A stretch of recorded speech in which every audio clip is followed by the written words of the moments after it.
Hello everybody, how are y'all doing? Hello. Wow, there's a lot of people. This is more people than I usually expect at this time. Hello. How are y'all doing?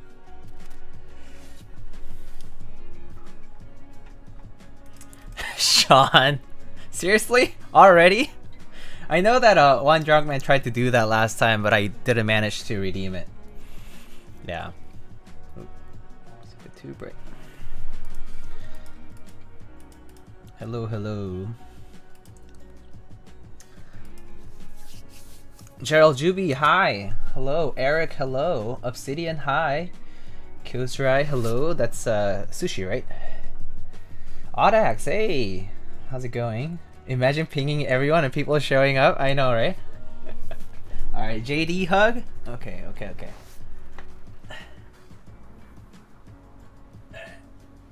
Yeah.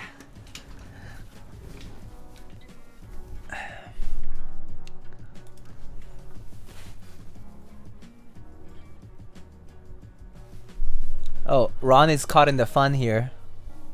Ron says hi too, though.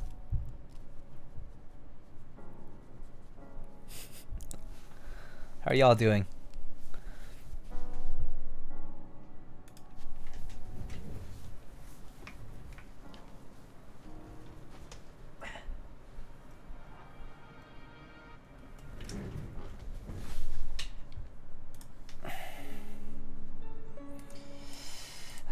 Let's change the playlist. When you getting a real one? A real tiger? I don't know. What's the lavender board? The lavender board is the Heine TKL 1. It was the Heine TKL 1 friends and family, basically. Yep. Is there a Geek Hack page for the Kohaku? There is not a Geek Hack page for the Kohaku. For more information about the Kohaku, please join the Discord server. !Kohaku will give you the link. So yeah.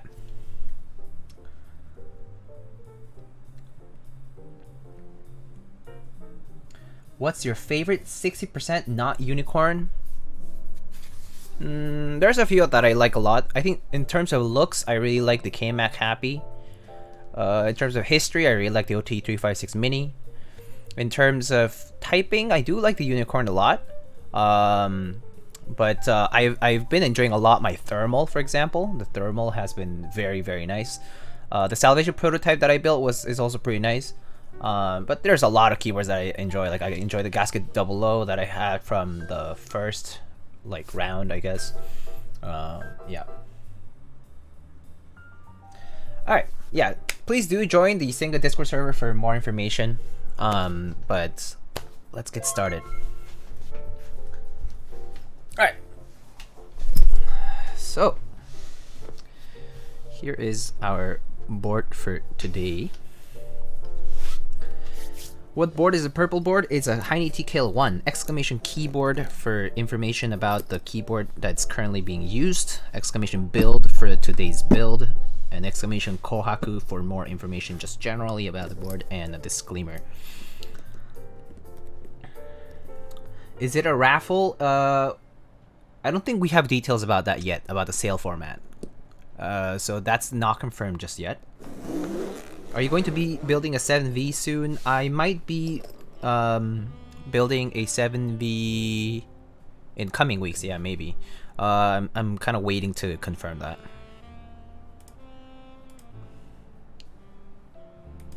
It's busy tonight, yeah. I pinged everyone in the SINGA Discord, so that's probably why. Alright. So I'm not sure if the gallery SG is here, but as I said, I have not looked at the board today. I just have the switches, I put them inside of the case, and that's it. I tested the PCB, but we're going to test it again anyway because we always want to make sure everything's working. And that's it. This is the board. It's just the board, basically. Nothing else came with it, I think. I don't know. I actually haven't undone this yet, so we'll see what this looks like. Okay. I don't want to spoil it just yet, so let's take everything out, all the contents. And then just get rid of this. Okay. Just wanted you to know that your montage VOD helped me build my own. Oh, I'm glad. Mark C14, I'm glad that it was helpful. Jaryun, how's life going? Life is going okay. Thank you. Definitely better this week than last week, I think. So, yeah. Marcy, thank you so much for the 2 gifted tier 1 subs. Thank you so much. I really appreciate you. Is it hard to resist not opening the whole thing up? Yeah, it is. Let's do the plate first. So here we have our plates. It's black. Okay, didn't expect black for the plate. Here's our plate. Okay, let's see. It's focusing. Oh wait, there. It should focus now. So as you can see, it uses 4 tabs, and we have some leaf spring-like cutouts on each of the tabs. And then looks like it's seamless based on these screw cutouts over here. And the rest of it is basically universal cuts. Will support, it looks like it'll support 6.25, 7, and then maybe split. Oh yeah, split spacebar too. And then ISO and split backspace, step caps lock, etc. Alright, cool. Just from the plate, you can assume, or you can tell what layouts it supports, right? I think the more you're into keyboards, you kind of start figuring that out really fast. Okay, here it is.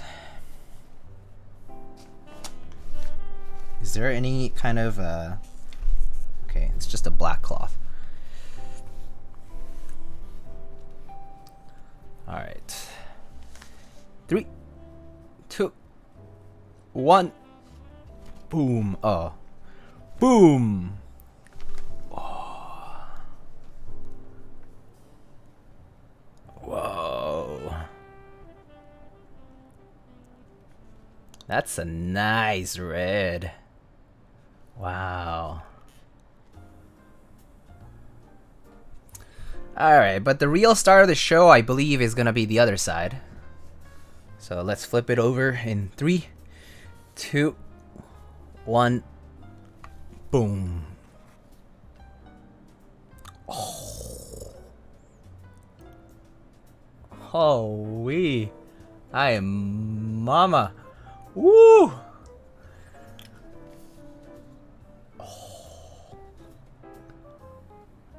Oh my god. Look at this.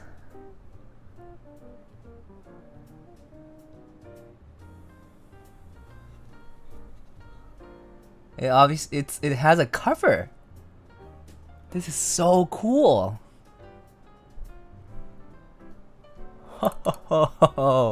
Wow. Okay, we have to open this case up. It has the bump-ons already on, so it has bump-on cutouts. It's seamless and screwless from the exterior. As you can see, it has a cover from the bottom, but the screws are on the top. So it means it has no seam, right? No seam on the sides, and no screws are visible from the side or the bottom. All right, let's open it up. Ooh, I'm so excited now. Whew. Too big. Okay, it's these ones. Oh wait, it uses Torx. It uses Torx. Okay, let me go get my toolkit. I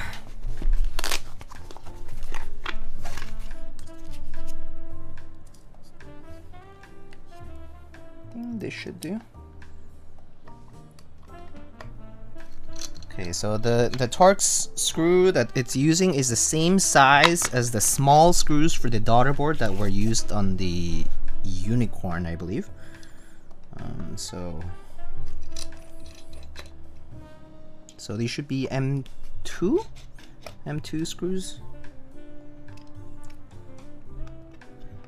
Scratchy cover, haven't checked. Diego like a kid, is this hobby really something else? I kind of do feel like a kid right now though. So yeah, I mean, let's just see if it came off.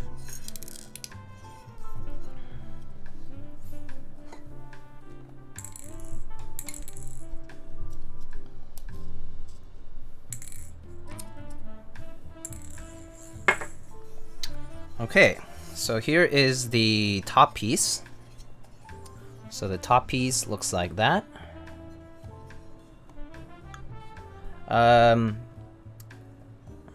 So this is all aluminum, and then there's poron strips lining the top piece at these 4 locations. Again, I will make the disclaimer right now.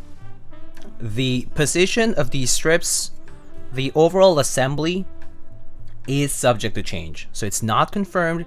Whatever you hear today, like whatever you see today as far as the assembly is concerned, is subject to change, okay? So that means this is not the final product, okay?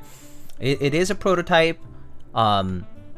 Today we're just building it for the sake of having fun, to see the overall color, right? Because this is the color that they're aiming for, and to see the design of like the weight, right? For example, but today's like actual like feel, like any comments about the feel or about the sound of the board are not necessarily going to be the case for the final product, okay? Just be aware, okay?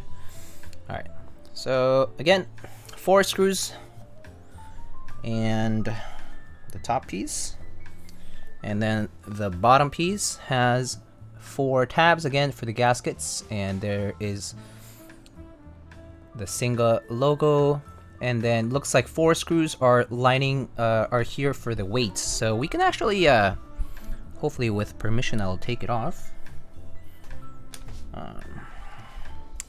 So yeah, so again, this weight is indeed copper, if I recall, and it looks like it's clear coated, and then it has a cover which I think is made of either, I'm not sure if it's acrylic or polycarb or clear polycarb, but we'll see. All right, let's undo these screws. Let's actually check out the weight system, because I'm just curious how it's all done here. Hey Nathan, what's up? Do you get to keep this unit? I believe not. No, I believe I have to return it. So today is the purpose of today's build is to have fun, and number 2, to check out the color, to show the color to people who are curious, and then more importantly to give feedback. I'm going to be giving feedback. Oh, Nathan, thank you so much for the tier 1 sub, buddy. All right, let's take out this. All right. Oh. Okay, so this is the way the weight is inserted. So as you can see, it has a step, and then it is quite chonky actually. And then these raised portions are what form part of the red part of the koi fish. So in fact, if you are getting, let's say, a gray, or let's say a what is that, silver? So if you get a silver or gray, this part will be gray or silver, right? Because it's going to be the same color as the anodized part of the keyboard, right?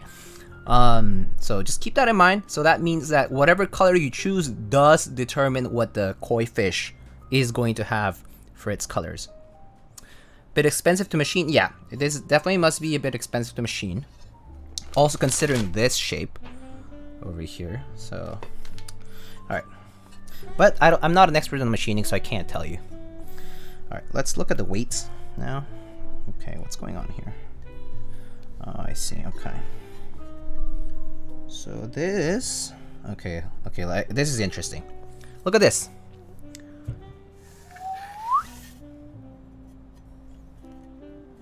Okay, it's a little tight, but basically it's a cover.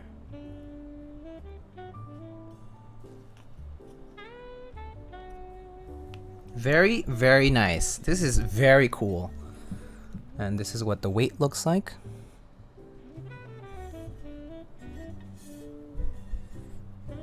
And look at this part. Like this weight just by itself is there's quite a lot going on. Like there's these little spiky parts that will match the top piece, right? Because the top piece has these like mountain looking grooves right over here, and so this will basically fit the top piece as well. And then this step part is going to fit the bottom case for the screws. So there's quite a lot going on just in the weight. So maybe that means you could even change the cover. You could tint this cover maybe. There's a lot of things you can do with this, which is kind of interesting. But yeah, let's just wipe it off, wipe it down, and yeah, indeed, this would be a bit of a fingerprint magnet because, well, you know, like it will attract some dust. So yeah.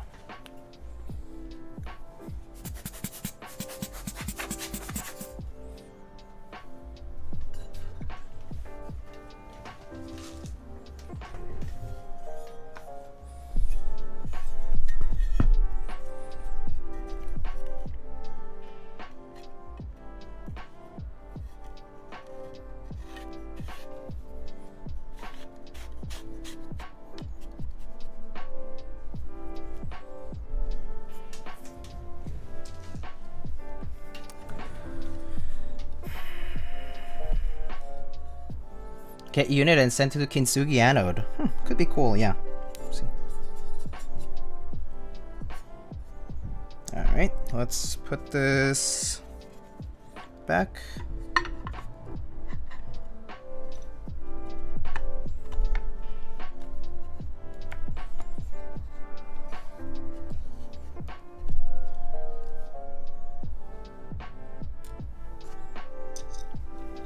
Is this the first board that has an acrylic cover in the base like that? Yeah, I haven't seen this before, personally. I think this definitely is a bit new. This whole cover thing, this plastic cover, and yeah, the design is quite interesting, in my opinion. So actually, I'll loosen it a bit here. Yeah, so I like what I'm seeing.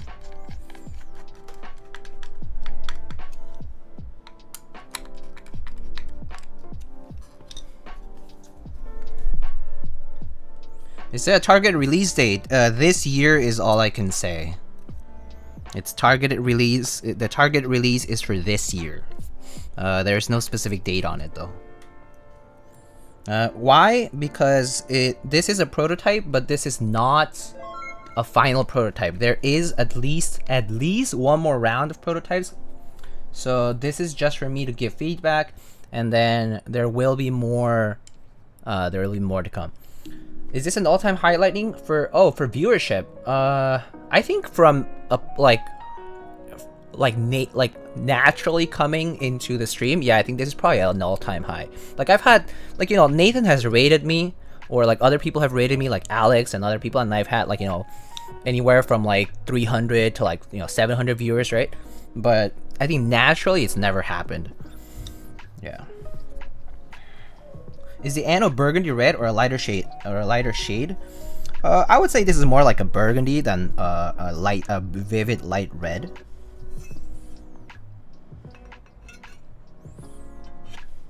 I will compare it to a few other reds. Actually, I'll do it now. Why not? I have two other red keyboards. One is the Vulcan Pro that I just recently posted onto my YouTube channel, and on Instagram. And then the other board I have is a red T-Jar Alice, which I think is definitely lighter than this, so I'll compare it. How would you compare this to the Mac 65 red? I think Mac 65 was probably gonna be a bit brighter.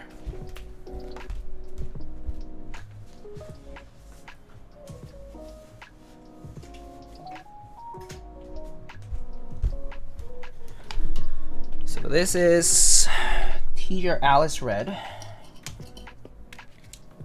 U80 red. I don't have a U80, so I can't say.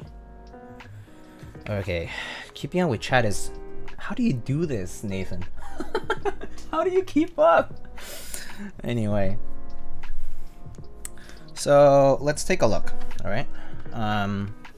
So this is the SINGA Kohaku red. Let me see if I can grab these all together. Okay, there we go.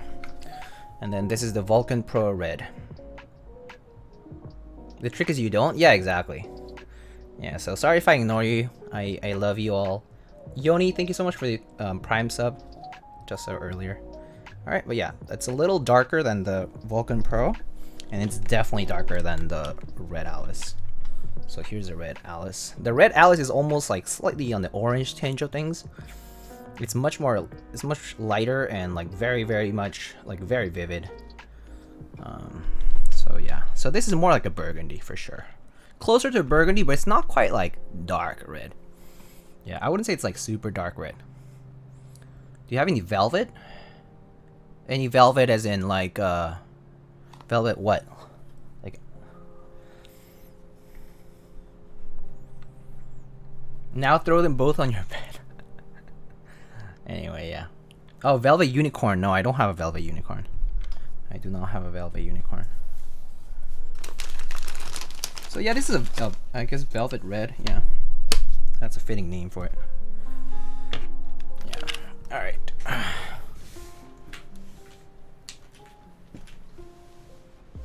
Okay.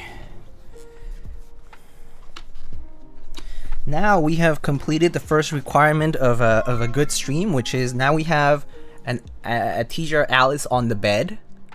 Now wait till the end of stream for more action. Just kidding. Yo, Suzzboards, yo, thank you so much, Josh. Thank you so much for the 5 gifted tier 1 subs. Wow, the Suzzboards is here. If you don't know about the Suzzboards, just a shout out. I believe he is doing a subathon at the end of this month. Is that correct? Please correct me if I'm mistaken.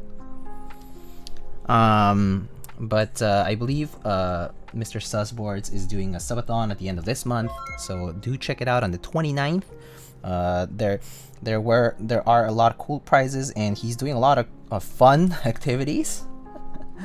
I know that he backed out on some of the punishments, but it'll be fun. Are we eating the Alice? Well, no, the Alice is always the victim, right? So you have to eat something else towards the Alice.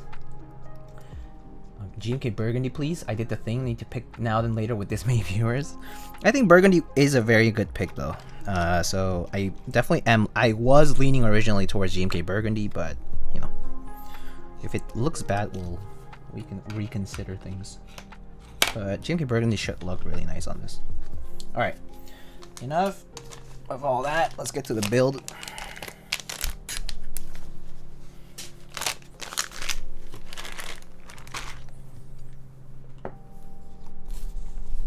So maybe I'll just, yeah, I'll flip it over.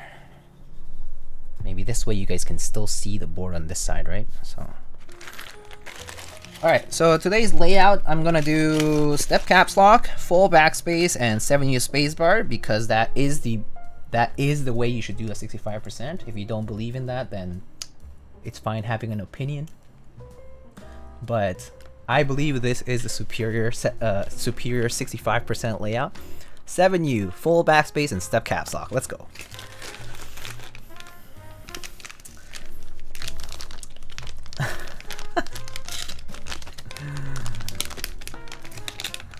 Yeah, but 1.25 and 6.25 is fine too, yeah. I do have 1.25U layout 65%, so I'm actually okay with it. But I did realize that I prefer 7U just because I actually never ended up using the second key that ends up to the right side of the spacebar. You know how like you end up with, so you would normally end up with 3 keys on the left spacebar and then 2 keys if you use 6.25, and then you use 7U, you only end up with 1 key on the right. I actually never ended up using more than 1 key on the right, so I was like, oh, it makes no sense for me to do 6.25 then. So I just started doing 7U after that. But yeah, because that way I just use the right side as the function key, and then, well, I put my control on the caps lock position always anyway, so it doesn't really matter. But that's like my choice of imagine being a streamer and having bad opinions AE Boards, are you gonna be streaming soon though? Then you'll be a streamer with bad opinions as well. How about that? Got him!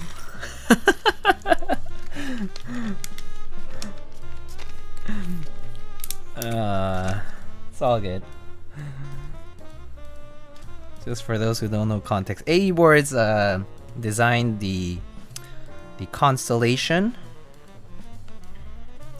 as well as the EXT 65, right?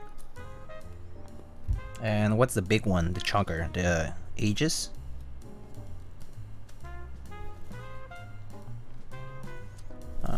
But yeah.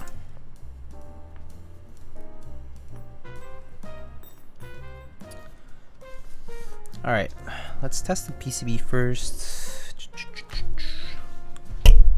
Oopsie, sorry about that tap. My bad. Didn't mean to.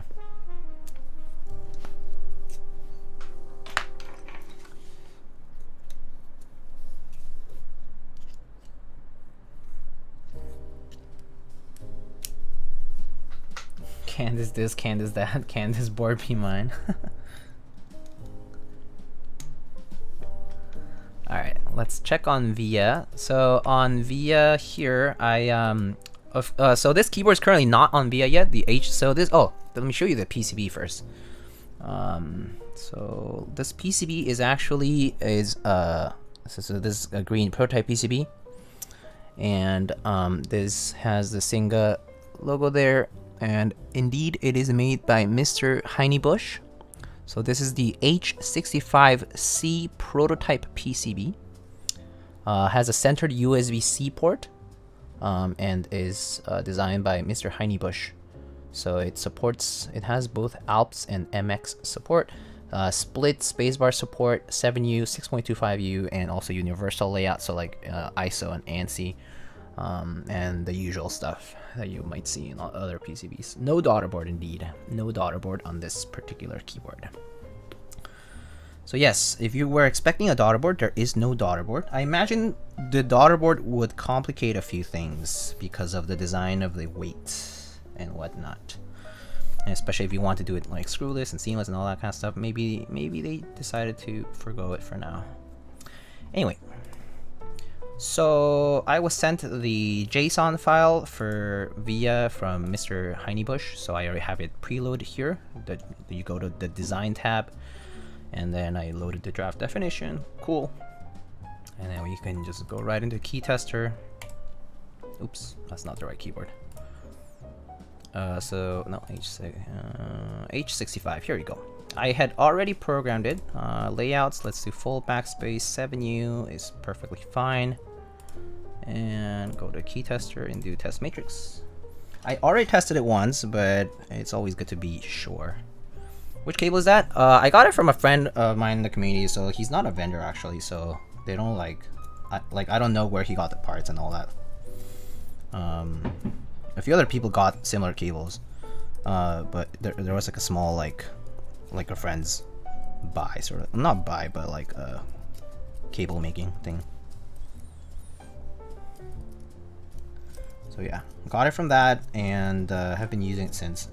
But yeah, there's like the connector is just like basically a Limo lookalike, so it's not a legit Limo. It's just one of those thin connectors that looks like a Limo but has like 5 pins or whatever.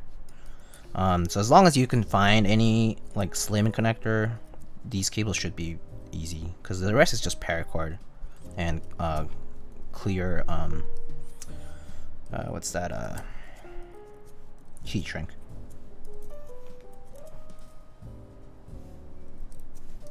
Alright. Imagine Teja entering your stream and watching me solder. I mean, I see him, so I go to his stream and watch him solder all the time. But I mean, then again, Nathan and I have known each other for a long time. Seeing ourselves solder is not the only thing we have seen of each other. There might be more, but you don't have to know that.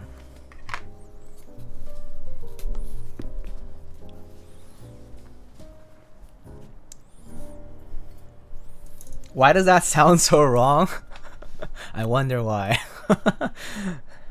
You know, totally innocent here. This is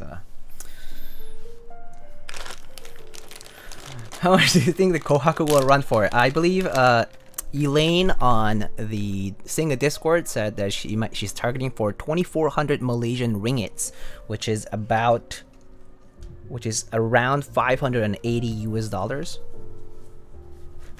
So yeah, that's more or less where the price is going because of the price of aluminum being pretty high these days. Very expensive. It's certainly expensive. I mean, it's certainly not a cheap price. Yeah, the cost of materials has gone up a bit. And I mean, we're also using copper for the weight and whatnot, so I think that's kind of part of why copper and brass in particular have been going up. Aluminum still is cheap, so. But I mean, you know, it's not about raw prices just going up. It's always about how it affects everything downstream.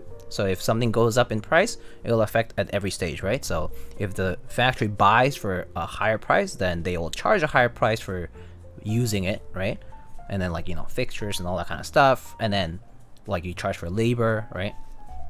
And then basically at every single person or stage that you have in that particular pipeline will raise their prices. So I think down the line it turns out to be a substantial difference. So there has been some inflation going on recently in the community or in the keyboard hobby because of rising prices of materials too, but also because people do want to, you know, get compensated to make enough profit to put food on the table, right? People need to you know, feed their families and stuff, or themselves, whatever it is. Alright, so we're gonna be lubing our Zabs with 205 today. Nothing special. Can I come over to test the Kohaku? Where? Oh, Hark. Maybe. If you can come here on time. Not today though. Don't come today. And also, I need to know if you're vaccinated or not. Are you vaccinated though? So did I ask him to reduce the volume of that? Oh no. Okay.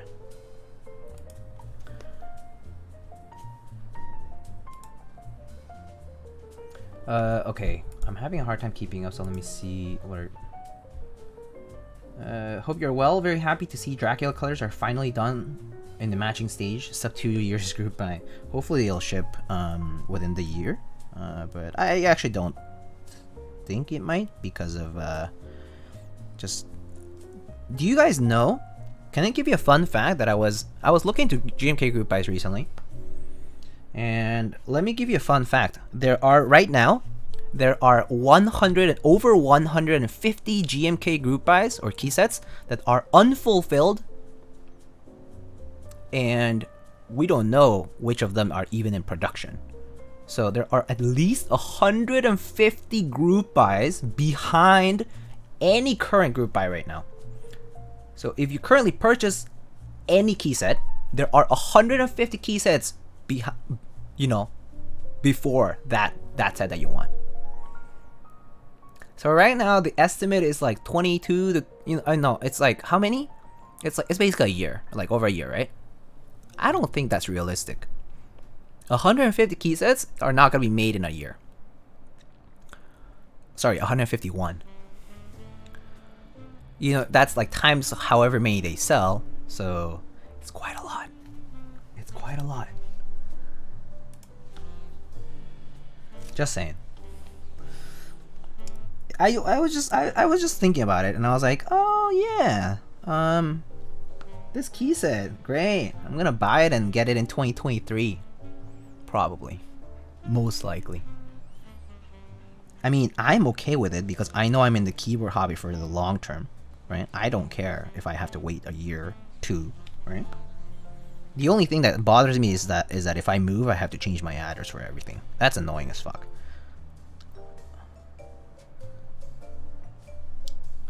But yeah, that's just the reality of GMK right now. Yep.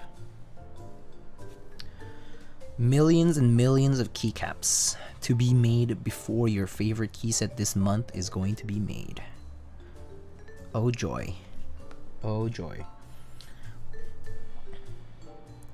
It's scary though. I mean, I just thought about it. I was like, huh. I wonder if GMK will be able to handle that. Like, they won't collapse on their own weight. How long until they decide to actually close production fully and decide that they're going to focus on the orders they currently have open, because that's what's been concerning me. I've been like, huh, we are still making new orders to GMK constantly. Like, there's at least 5, I would say like 5 sets every month, right? 1 per vendor. What are your thoughts on the Salvation? I shared my thoughts on the Salvation on the previous stream, but it's a very nice 60% board. It is very bouncy, and unfortunately, you know, the buy period is already over. But I personally really enjoyed building it and using it, so I can tell you that it's a very nice keyboard. Do you join any GMK group buys, Lightning? Yeah, I have joined quite a few GMK group buys that haven't shipped. Dracula is certainly one of them, though. Dracula, Nuke Data, Beta, Frost Witch, GMK Key, what else? Oh man, there's a lot.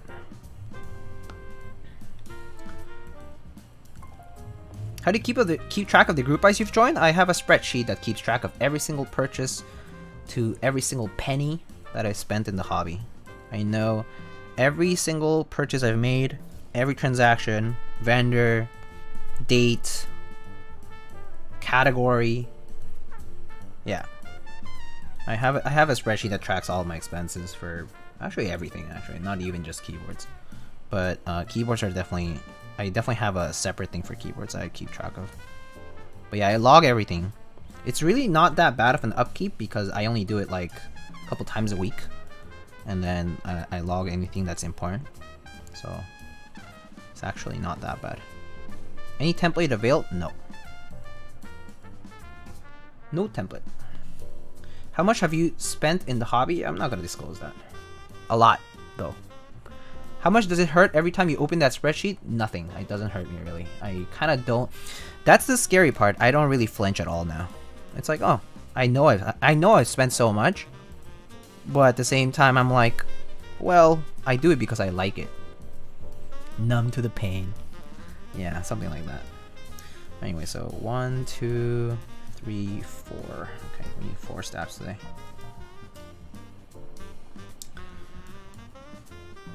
I'm still green? Oh yeah, I haven't been green for a few years now. There's no such thing as green. You're never green if you keep your stuff. If you never sell, you're never green.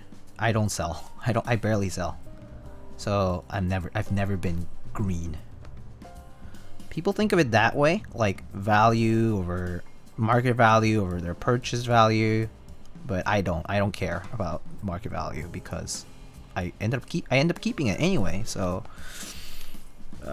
I'll care when that day comes, when the day for me to liquidate everything comes. Then maybe I'll think about it. But right now I don't have to. Right now I don't have to. I just have whatever I have, use whatever I have, and then never sell the GME. Eh? I do have some GME, but I already sold most of it, so it doesn't really count anymore. It means nothing at this point. It's just for the fun ride. Love hurts and is expensive. I do agree with that. Me telling my fiance the worth also mean never selling my shit. Yeah, well, I don't have a fiance, so I think that's probably the big difference. If I did have a fiance, yeah, I don't think I would be able to do what I'm doing right now. Not at all. Not even close. Highly doubt it. Highly doubt it. You know what they call it. It's the good old is she hating Shane for you? But Alice is in your bed? Ah, I see now. So is this a polygamous relationship? I see, I see.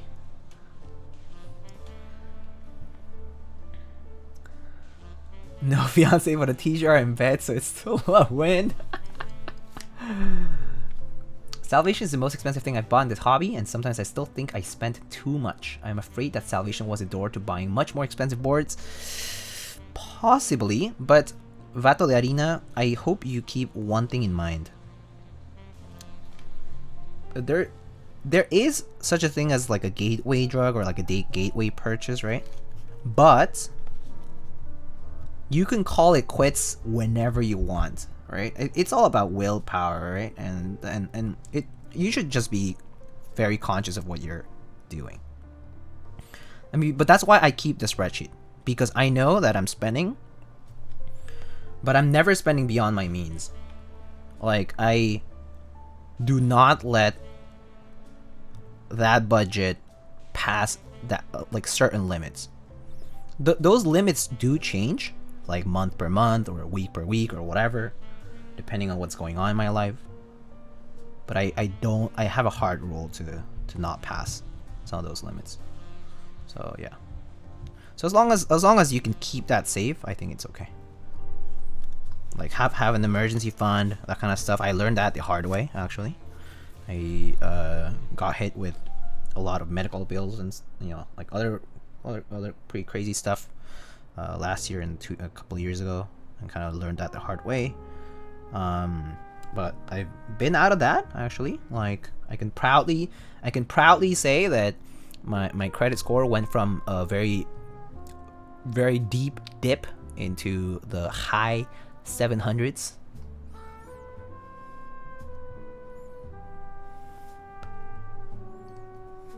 It went up like Doge did. CRP to the moon? Yeah, so CRP is gonna be a very expensive buy.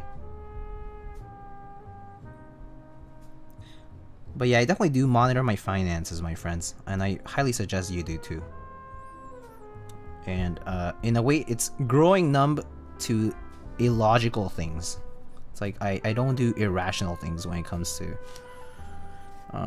that budget, so I just stick to it, even if the purchase is expensive. It's like no more. Problem with CRP is I like every fucking set, so I can't pick a favorite. Yeah, it's tough. CRP is pretty tough. They're offering so many things at once. How many alpha kits do they have? Like 10? I don't even know. So it's pretty difficult, to be honest. 11, there we go. Yeah, it's pretty difficult to exercise some self-control when there's so many options, and there's like decision paralysis and all that. I mean, at least you have some similar ones, I think, right? Like, I think there's OG tulip and Greek tulip. You don't have to pick both. There's green Hebrew and blue Hebrew. You don't have to pick both. Things like that. Dinner time. See you guys. Sounds good. Tree leave. Take care. Have a good dinner. Credit score went up due to more keyboard purchases? Well, it went up because I pay my bills on time and fully, so that's good. You know? If you can't buy it 3 times over, don't buy it. Yeah, exactly. Mr. Alex Otos said that, and I definitely agree. If you cannot buy things 3 times over, you probably shouldn't buy it. I went with just Arabic. Arabic's a good one. Arabic's actually my favorite one in CRP. Arabic and APL are my 2 favorite ones, you know, from the CRP run stuff. They're very unique. I definitely don't see that anywhere else. I mean, there might be other adaptations of Arabic, but I haven't liked any of the other ones. So I don't like Peacock as much as I thought I would.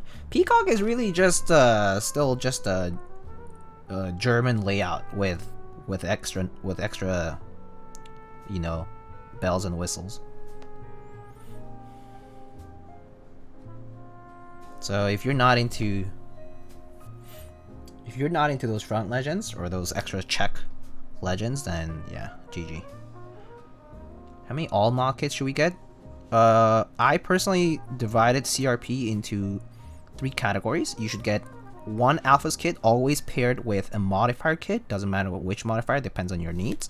And then extras are gonna be anything that is like a novelty. So spacebars, R5, Windows keys, like the icon Win keys. What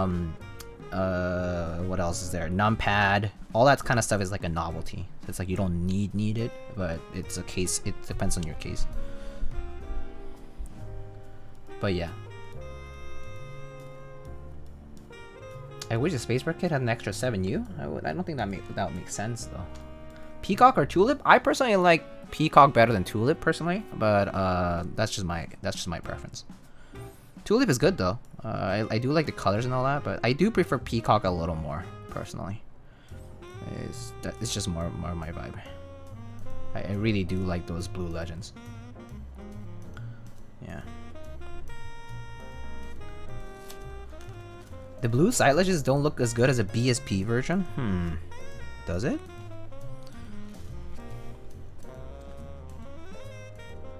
Anyway, Janky. Convinced my brother to go Peacock last round. Definitely the right choice. Good. Good. Anything other than regular alphas on CRP is for aesthetics, right? Yeah. Well, I mean, CRP is basically, yeah, it's like beige on steroids. Don't forget, CRP stands for Classic Reissue Profile, which I've mentioned before, and basically these are recreations of original Cherry key sets that have been made for original Cherry keyboards in the past. And because we can't get those anymore, historically speaking, Hammerworks has been recreating these as dye-sublimated legends, and yeah, it's very cool that we even have the option to get this stuff now. Would you buy CRP from Drop or Syrup Labs? I'm probably gonna go with Syrup Labs because I'm in New York and I would have to pay 8.85% sales tax if I buy from Drop, which is not cool.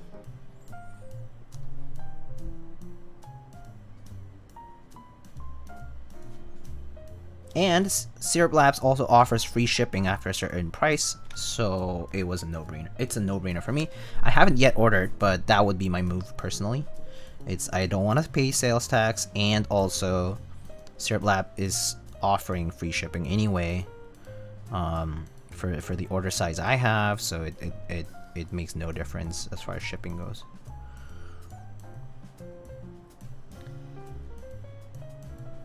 Over 125 USD. Yeah, there we go. CRP looks great with navy or whiteboard, silver too, gray. There's a lot of, I mean, you could use CRP with a lot of things. I mean, it's basically like saying beige goes with X and Y. There's quite a lot of things that match that. I don't know, Drop charges that much. It's not that Drop charges that much. It's that as a business, they're obligated to charge sales tax. You have to charge customer sales tax because your customers are supposed to pay taxes, right? Syrup Labs is in Canada, so they're not bound by US regulations for that. So that's why. That's the main difference here. They're just two businesses in different places.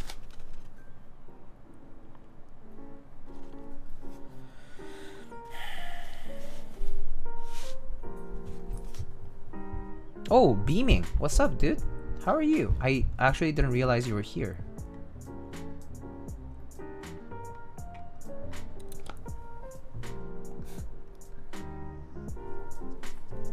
Hydrate, sure.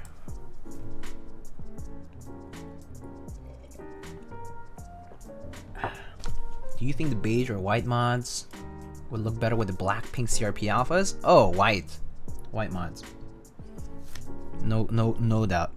It's supposed the white mods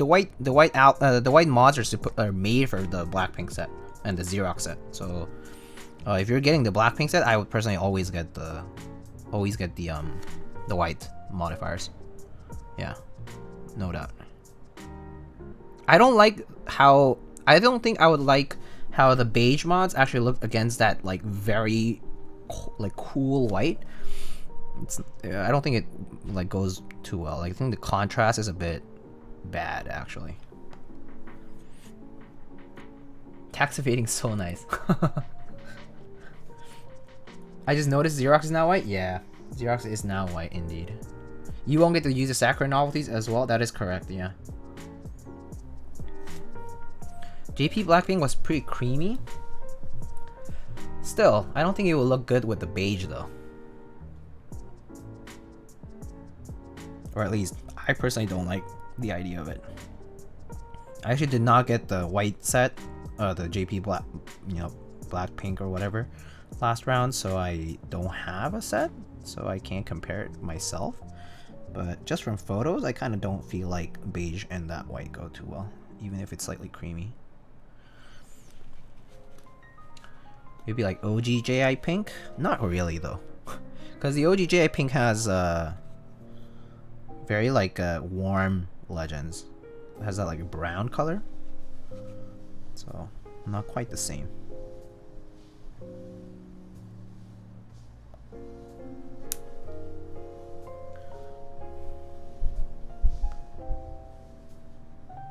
Hey gallery, what's up? You're finally here.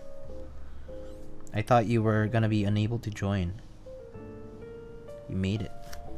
Greek tulip or standard tulip for you? I do like standard tulip over Greek tulip though. Greek tulip is a weird mix. It actually kind of doesn't make sense to me. Because Greek tulip is actually an amalgamation of the Greek keyboard layout with tulip, which is actually not a real keyboard. Like it was not inspired from like an original cherry board. So I actually don't like it as much. It's cool, but I actually don't like it so much. Jampa, what's up? 8 months. Thanks for the awesome content. Proud to be subbed for this long. Oh, thank you so much. I appreciate you, Jampa. Thank you.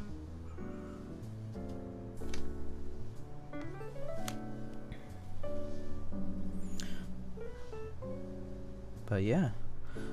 Lots of talk about CRP though. It is the rage of this month, I would say. But there's also quite a lot of good sets right now. Like, Kanki's right now is selling that that Cyrillic beige and white on black set, which those look good too. Have you seen those renders though? Yo, Piku Alu's renders are fucking insane. Like those renders are worth pixel peeping.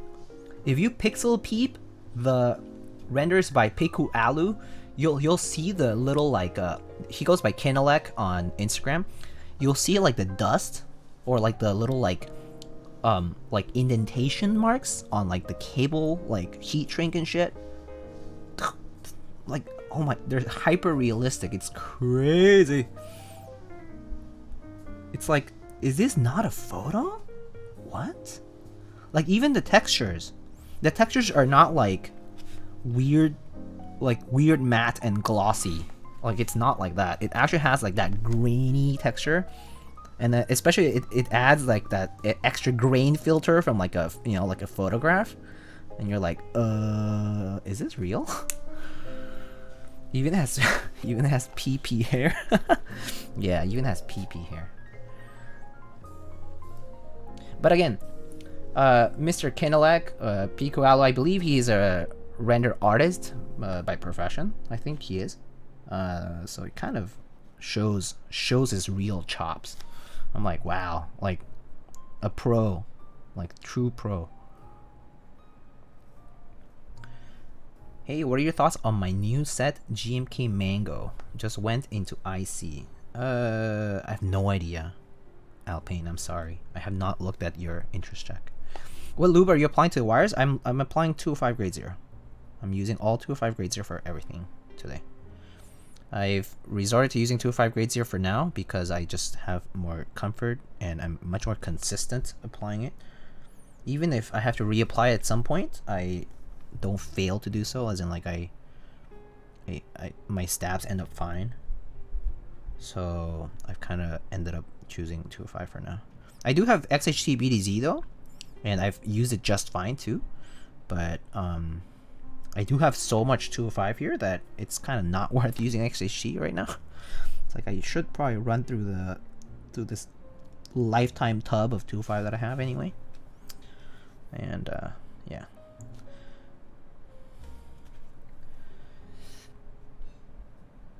I have experimented with it. It's pretty tough to get right. It can be tough to get right, yes. It definitely took me a couple of tries to get it right. the application, rather the principle behind XHT BDZ in terms of applying it is the same. The only problem with XHT BDZ is that it's too messy. I find it very messy. Specifically, if you over apply it to like your wires, let's say, and it kind of leaks out of that like area that you apply to, it can like stick to the stab walls, and once that happens, it's like a mess. It's like painting the stabs white. And it looks horrible. Yeah, it looks god awful. Not that the look even matters, but it definitely just makes it a little bit more difficult to work with. It is very it adheres to the surfaces like really well, but on the contrary, that is a disadvantage too. Do you have a favorite CRP set out of them all? I think I said that earlier. It's it's probably Arabic or APL. Although out of like OG sets, I actually do like the one that's Peacock like the one that inspires Peacock. That's like also like one of my favorites. Those are my top 3. Do you prefer 205 on the wires? How about 205 G2? I don't have 205 actually. Well, no, I think I do have 205 G2 like in the tube. I don't think the difference is huge. You can use 205 G2 if you want. 205 grade 0 though. So if you look up what NLGI grading is, so like what the grading for lubes for these Krytox lubes actually means. The grading basically means that like for grade 0, it's like a more it's like a more homogeneous mixture. So like the chemical binders in the grease and the oil like bind better, and so therefore the adhesion of the lube to the surface is better, and the overall mixture is going to be more like even. So it's like if I have 205 G2 and 205 grade 0, it's kind of a no-brainer to use 205 grade 0 because it has a finer, like a more refined texture to it as a mixture, right? So it's like scientifically it makes sense to use it. And I'm a scientist, so yeah, I can't go against I can't go against that rationale.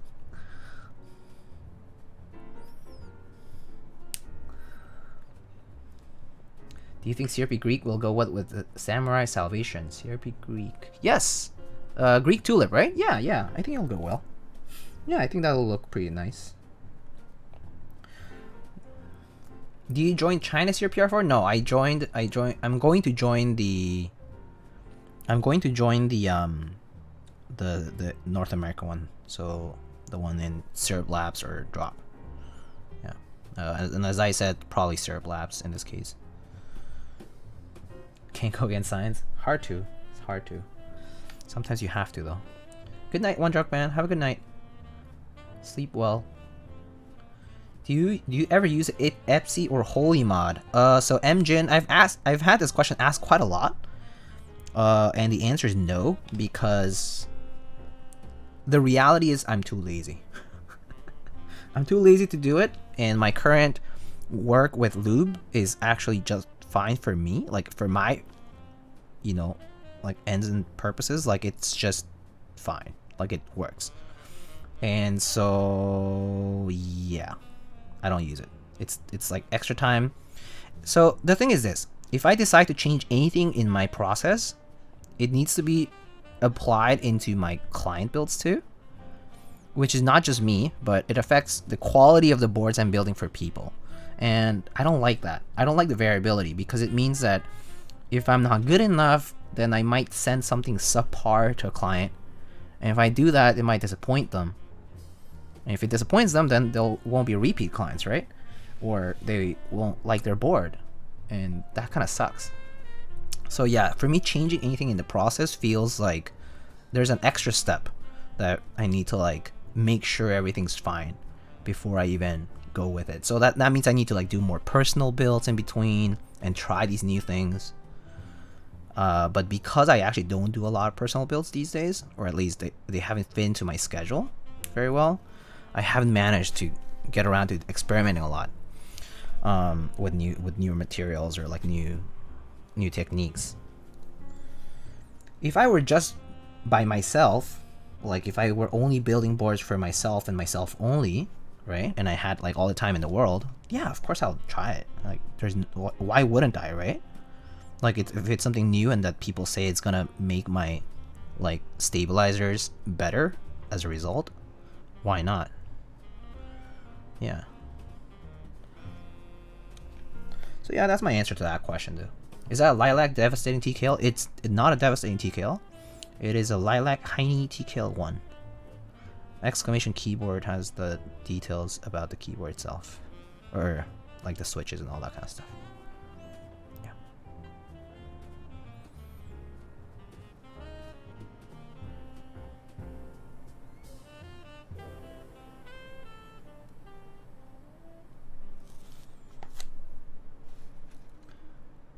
Apologies for asking redundant questions. Oh no, don't worry about it.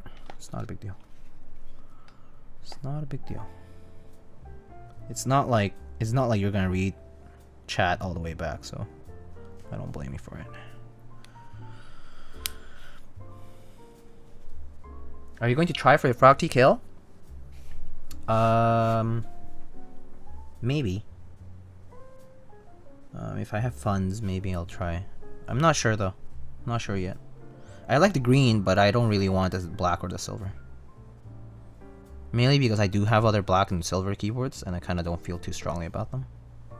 I do want to try the Frog TKL though. I was not one of the streamers to try it for the prototypes, so I did not have the fortune for that, but I do want to eventually try one. Yeah, I do like the green that he posted recently. There's an update about the green color that he posted, and I was like, oh, that's really nice. That's a nice green. Green keyboard's so hot right now, and it's great. It's awesome to see because I do like how green keyboards look. I think they can look amazing.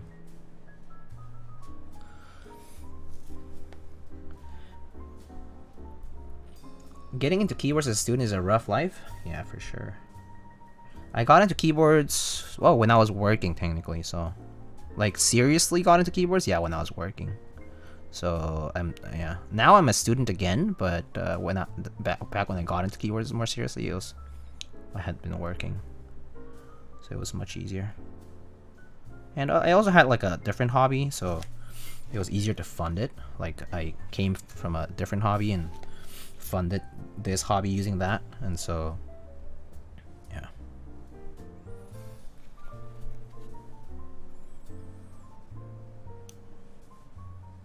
Couldn't say the same now though if you like ask me again like about funding the hobby. It's like, yeah, I definitely have limited funds. It's like I've depleted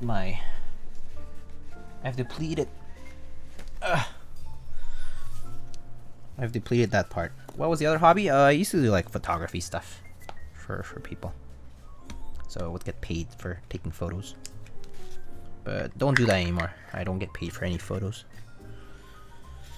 I got burned out. I actually didn't like it so much in the end. It ended up being really brutal with the whole like person-to-person report. Clients were very demanding, and you know, when it comes to like personal events and stuff, people tend to get very sensitive.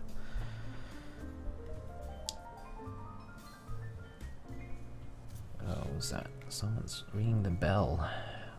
Sorry about that, guys. Sorry about the sound if it came through.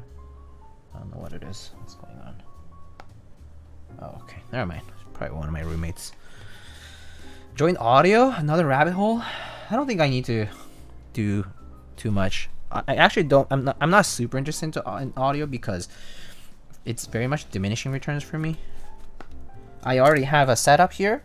I have a couple of headphones, and that's all I need. I don't need more than that. Then join espresso. Oh, no chance. I'm way too lazy for espresso.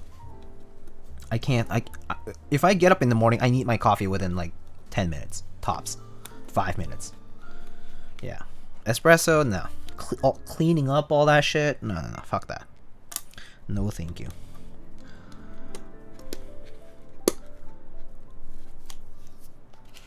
What are your thoughts on marshmallow switches? I like the ones that are here in my this keyboard is the only keyboard that I have with the marshmallows, and I've enjoyed them quite a bit. Yeah, good old pour over is good enough. Yeah, that's how I feel. I just use a Chemex for myself, and that's been pretty good for me. I haven't needed much more than that, fortunately.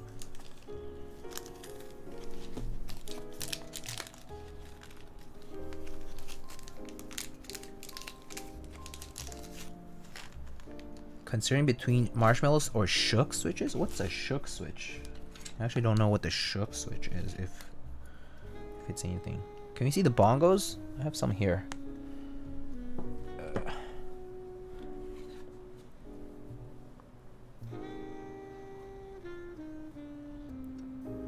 Oh, shogoki. Oh, I see.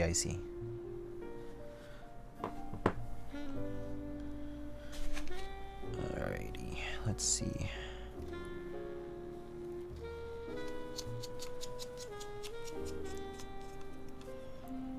Yeah, are Shogoki's tactiles? Does the light turn off when you tap it? Did you win all of those in raffles? No, I did not. No chance. Ark, I win as many raffles as most people, which is very few. Extremely few. I have... If you go on my Mech Market profile, actually, I'm not even sure if it shows up anymore, but I have like 800 traits, 850 traits, something like that. I've traded a lot in my time in keywords. I mean, at this point, I've probably traded like at least like 1,500 times with people. So yeah, that's like over 4.5 years, right? 4.5 years. So yeah, so I definitely, yeah, like worked for a lot of stuff that I've gotten. But yeah, raffles are very hard to win because the chances are just low. Like, it's statistically just hard to win, and I just kind of accept that, and I'm like, okay, whatever. Is that at least like 15k in shipping? Probably no, not quite 15k, because stuff in the US, within the US at least, is not that expensive to ship, right? So, yo, Dennis, almost 1 year anniversary. Oh, cute, adorbs. Shogokis are a friend of mine's project. Who is it? I wonder who. Oh my god. Kyostra right here is like, I wonder who organized the Shogoki switches. I don't know. Do you know? A fellow Malaysian in the scene? Chad doesn't know. I mean, $20 does not know. Or do they?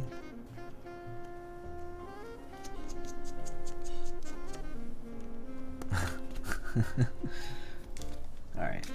We have 2 more here. Probably should still use these washers.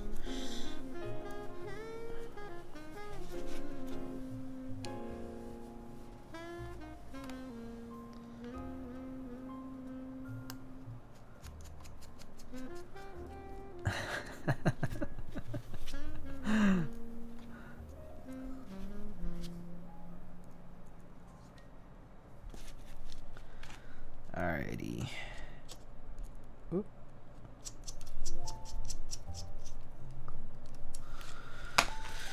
Okay, let's test this out.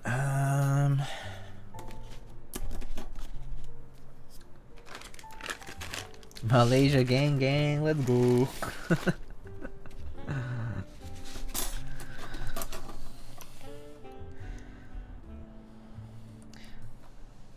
Kaya Toast Rise Up? Yo, I want Kaya so badly. Dude, Kaya Toast is so good. Oh my god, I love Kaya Toast. So good. Oh, and it's like summer soon. I want some chendol. Oof. Like right in the middle of the hot summer. Delicious.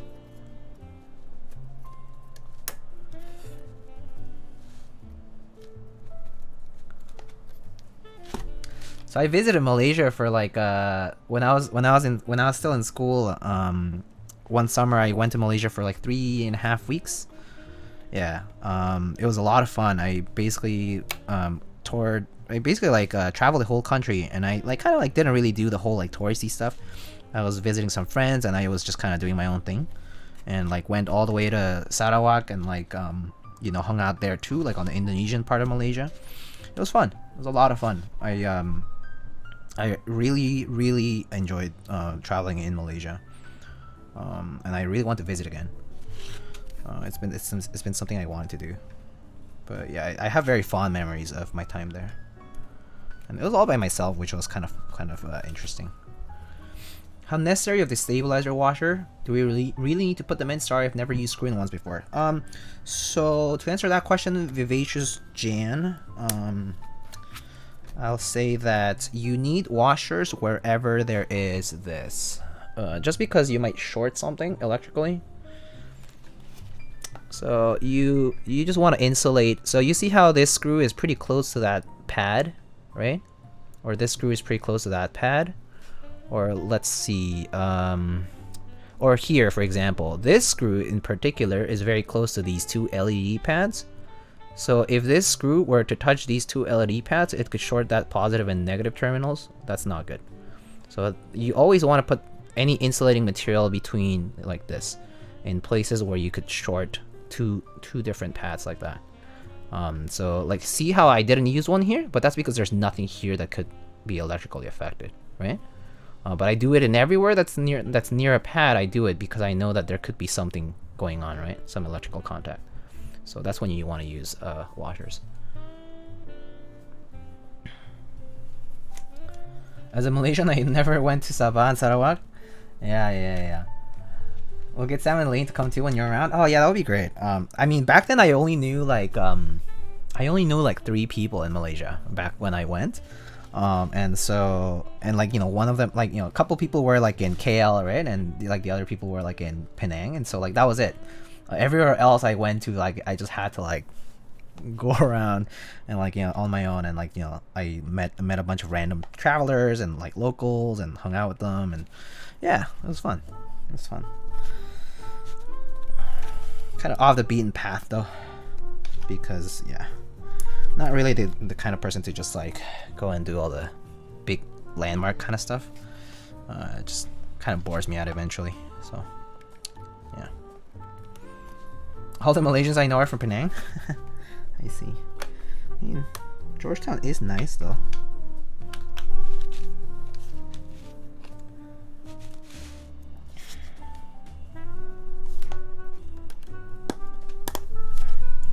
As expected, Gateron Ink's pretty tight on the plate. On this plate, but not terrible, not impossible, just a little tight. Maybe I'll tell Elaine about corner radius for these. Yeah, corner radius for this one. My favorite vacation activity is visiting local supermarkets. I do love local supermarkets. Just seeing what they have, what you can do with it. I think that's the fun part. See what you can do with that stuff. Alright. So we have our keycaps to test out. We have a 7U bar here. Backspace, shift, and enter.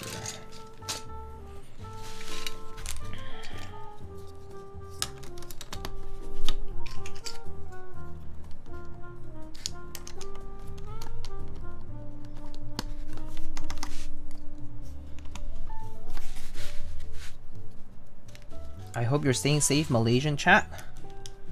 I hope you are. Nice TKL. I wonder who made it. Nice PCB, you should say. Please, be relevant here. Nice PCB though.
Really going ham on those mods? Well, I mean, you gotta, like, it's like a stress test, right? So gotta look at the extreme cases. Normally I don't press that hard at all, so if you don't hear a lot of the, like, if you don't hear the rattle when you're pressing hard, you probably won't hear it when you're pressing it softly, right? So yeah. And this, and the little this spongy foam is kind of just to exacerbate a little bit of that sound. It kind of helps. Yeah. Stress test, now throw test.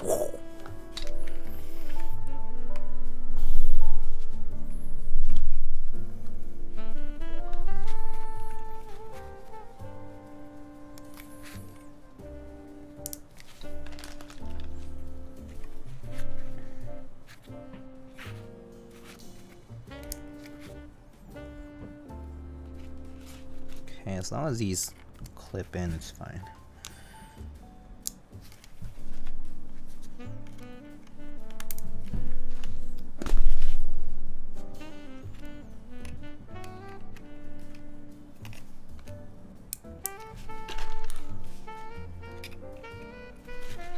What material is the plate? It's full aluminum. It's an aluminum plate. It's just aluminum. Good old aluminum. A good old friend of ours. We love aluminum.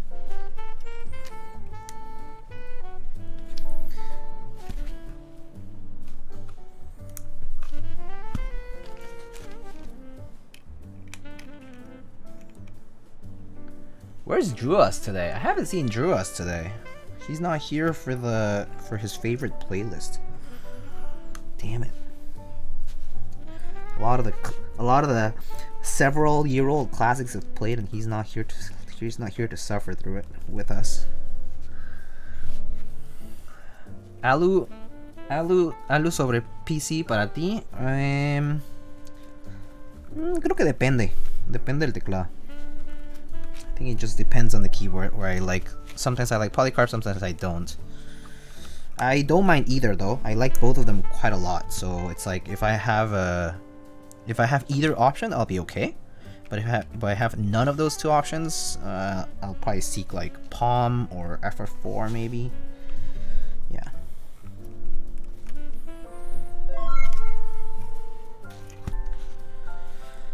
I'm gonna tell him we listen to metal tonight. GMK Bye, thanks for the tier 1 sub. What an interesting username.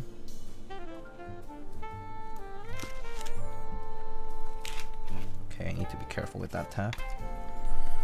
This is not clipping properly. This is switch not clipping. Maybe I'll push it later. I'll clip, probably.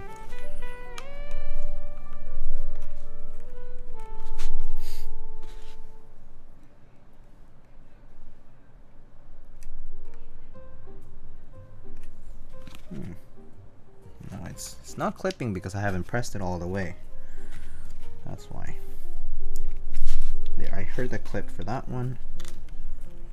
There we go. I heard the clip on this one too, I believe. Nope, not on the front.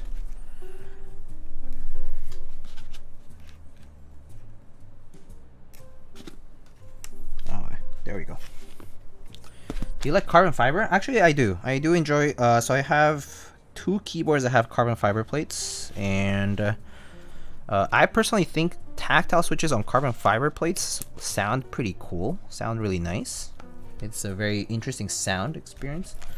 So I've been enjoying those like that. But carbon fiber is actually fairly stiff too. I think it might be. Is it stiffer than aluminum? I think it can be stiffer than aluminum. But I do like them. I do like them. I don't. It's not my go-to, but I do enjoy them. Yeah, that's what I would say about carbon fiber in my case.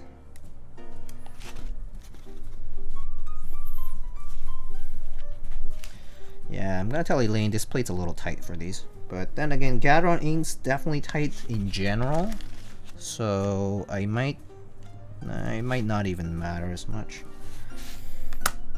I could have prevented myself a little bit of this headache if I clipped in the switches before putting in the plate, but it's fine. It's not that big of a deal.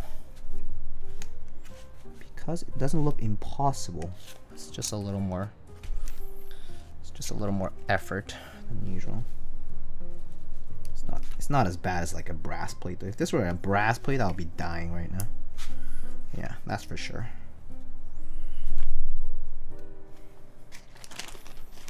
Gat inks are chonkers, gorditos, gorditas.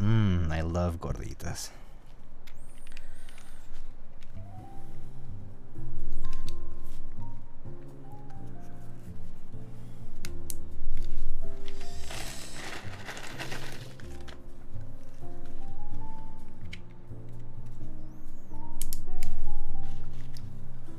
So for my fellow Hispanics in chat, specifically Mexicans in chat, if there's any, I got myself some conchas earlier. I'm so excited. ¿Eres de raíces mexicanas, Diego? Pregunto por tu acento. Sí. Nací en México. Viví ahí casi toda mi vida. Bueno, 18 años. Viví ahí hasta terminar la preparatoria y me vine para acá para la universidad. De vainilla o chocolate, concha. De hecho, me compré uno de chocolate y 2 de vainilla. Can you rate your opinions of different plates? I mean, I would say aluminum, great all around, you know, kind of like a well-rounded plate. Like it kind of like works for every case. Just generally can't go wrong with aluminum. I think like it's a great default choice. Polycarbon palm in general, any plastic plates, good picks if you want that extra bit of softness in the bottom mount experience. You know, definitely a choice that you should consider if you're looking for that softer typing. In the case of FR4, I actually am not super duper experienced with FR4 as much as you think. Like I have a half FR4 here, but so far the different FR4 experiences that I've had, I've enjoyed them. So I actually think FR4 is definitely ranking up there for me.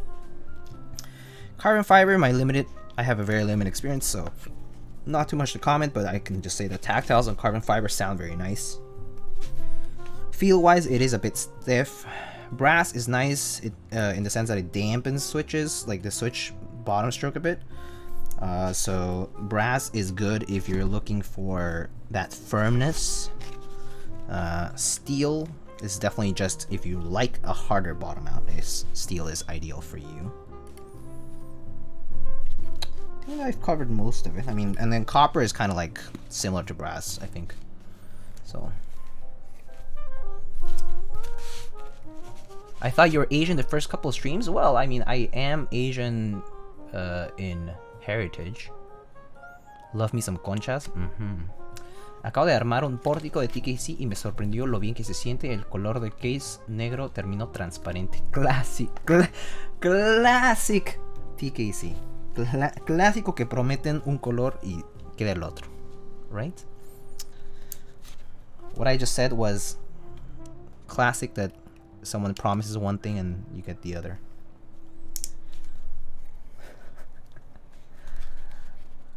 My parents are from Durango. I see. Mi español no es muy bueno. No problem. I haven't heard a streamer say they like brass yet. I do enjoy brass in certain cases. I actually don't mind brass. I think I tend to prefer aluminum over brass. But if I just get a brass plate, I don't mind it. Like, I will still build the keyboard with it and I don't mind it. It's just a firmer typing experience. So let's say if I only had one keyboard, then maybe I wouldn't pick the brass plate. But if I have several keyboards and I can just pick plates, you know, however I want it, I wouldn't mind owning one with brass because it's fine. FR4 is plexiglass. I mean, FR4 is the same material that PCBs are made out of. 7V worth the high price on mech market? Can't say because I haven't built a 7V or seen one in person. Diamond plate someday? Well, you know, Asians can speak different languages, right? Yeah, apparently. I don't know. Do you know any Asian people who can speak several languages? I don't know. Never heard of them. Never. Plastic plates can make the switches sound deeper generally. I think that's an interesting conjecture. Can't confirm nor deny though. Hey, Agile One, what's up? My friend, mi compa, amigo, ¿cómo estás? Nothing is worth its price on mech market. Facts. That is probably the right answer. Especially nowadays. I think it used to be a bit more forgiving. But let's just say that the market has grown so much that there are almost always more wealthy people out there. Wealthier people than you. So whatever price you think is fair is probably a good deal for them. And anything that you think is too expensive for you is a fair deal for them. So there's no way to win against that. So yeah.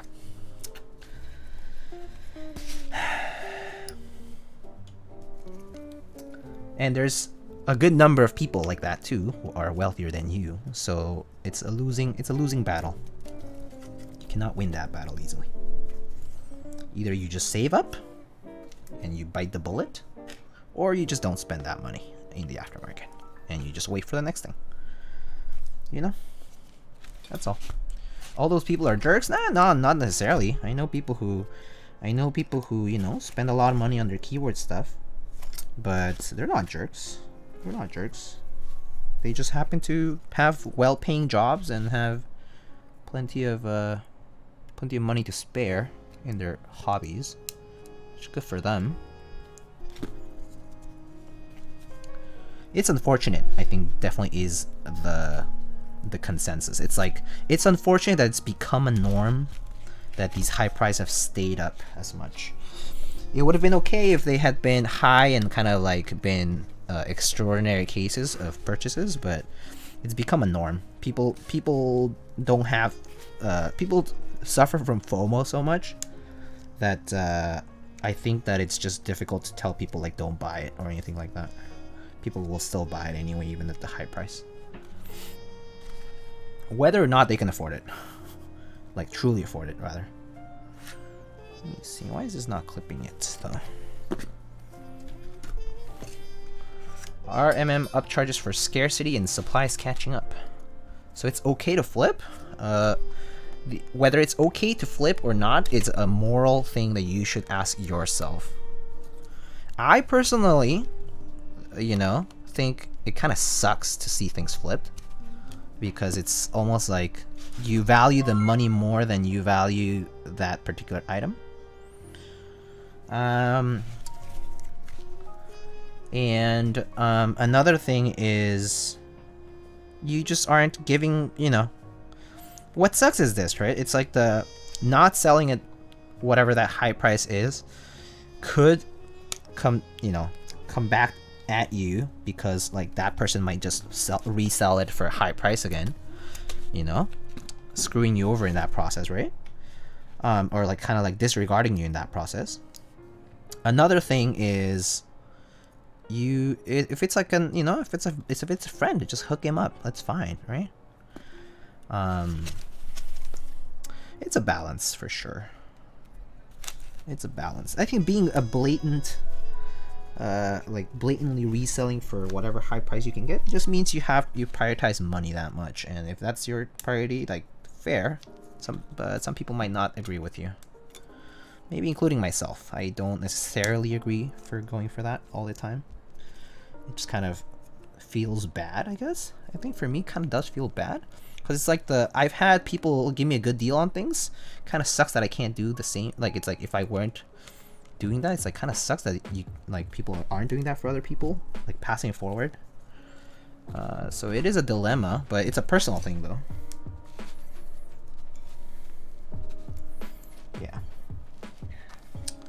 So yeah, I mean, that's kind of like where that's kind of like where my stance about selling and flipping and all that kind of stuff is. It's like, it's not great for the community. It sets a high price where it might not necessarily have to be. But, you know, people do have FOMO a lot. So what can you do when that happens? Right? What can you do? It's not your fault that people are suffering from FOMO, right? So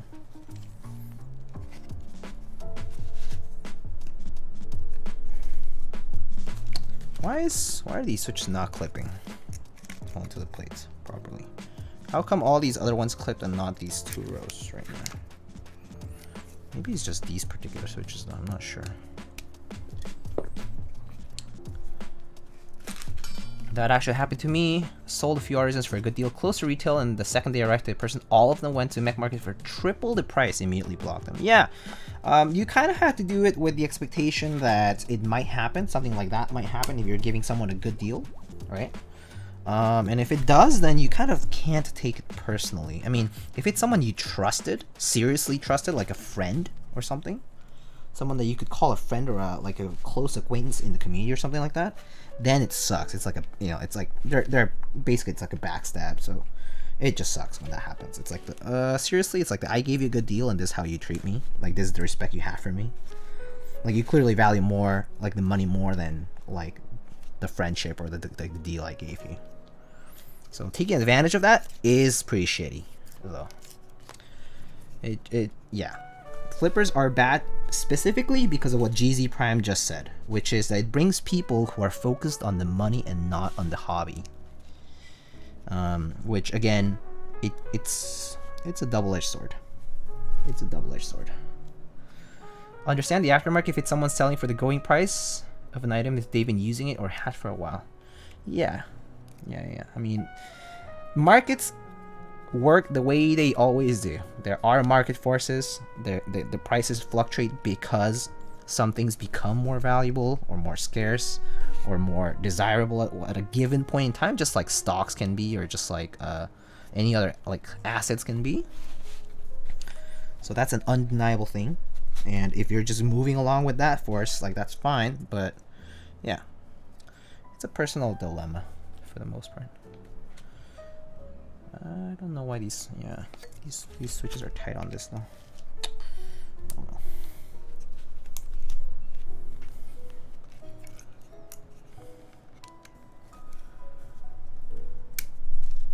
Huh, this switch clipped fine on this spot. Just gonna have to go randomly, I guess. Don't want keyboards in my collection I don't like. I want someone who will enjoy to have it. Yeah, for sure. That is the ideal buy sell trade situation where you give someone a deal and they love it. You know, they use it, they enjoy it, they use it for a while, whatever. They might sell it for more later, whatever, it's fine.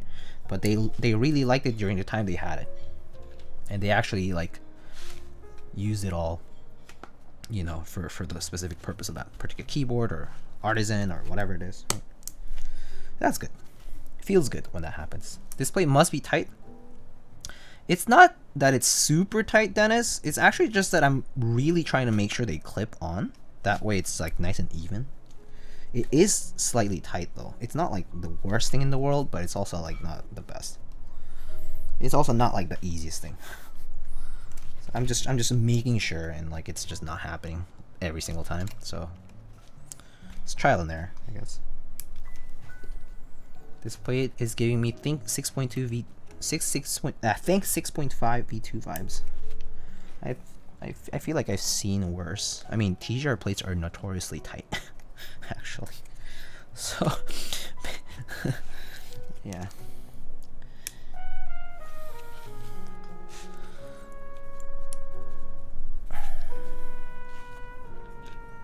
I hate putting inks in tight plates. They're honestly the worst. Yeah, I think inks are notorious in being like tight switches. I mean, like thicker switches on like tighter plates. So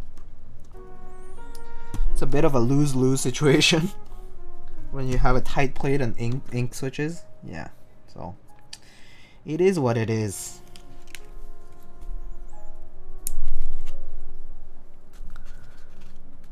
This upcoming Monocade X TGR though, yeah, we'll see what it is. I'm interested in seeing. I'm interested in hearing more. I'm intrigued, but I don't know what it is. Do you code your website or are you using a service? I just use Squarespace. Yeah, I just use Squarespace, which is just, you know, easy to use, and I don't have to worry about a lot of things.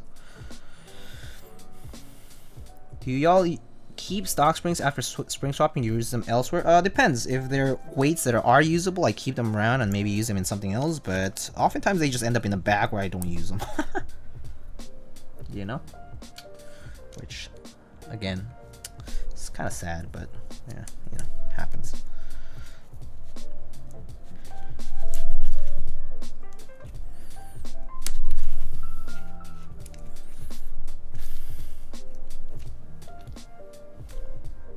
The Spring Fairy? Yeah. Pretty much.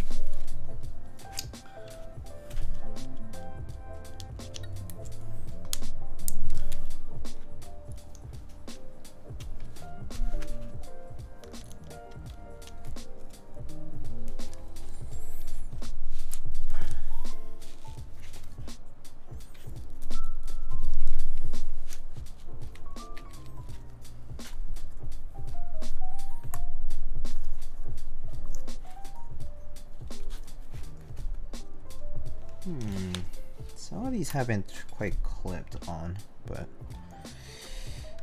let's see which ones. Let me see if they feel tight or anything. So far so good, I think. So far so good. They don't feel tactile or anything weird like that. That's good. But I'm gonna redo some of these.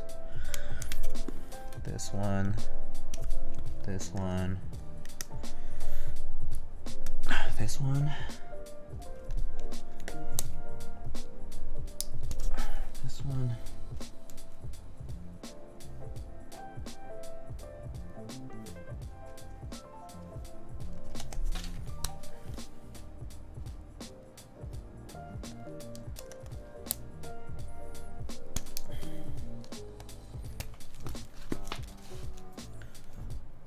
Spirit Labs over Drop? Yeah, I think Spirit Labs just offers the better deal as far as shipping and prices go. It's because of taxes, if that's something in your consideration. You won't be charged for taxes through if you buy through Spirit Labs. Yeah, just a thing to think about.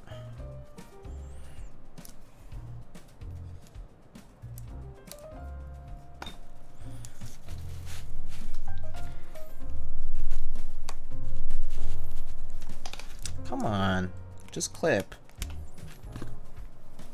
Just clip on, please.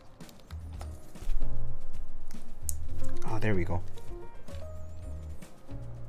How do they not charge tax? Because they're based in Canada. Yeah. They're not obligated.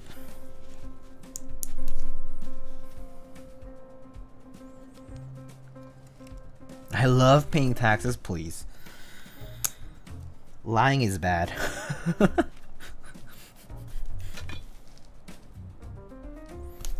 okay.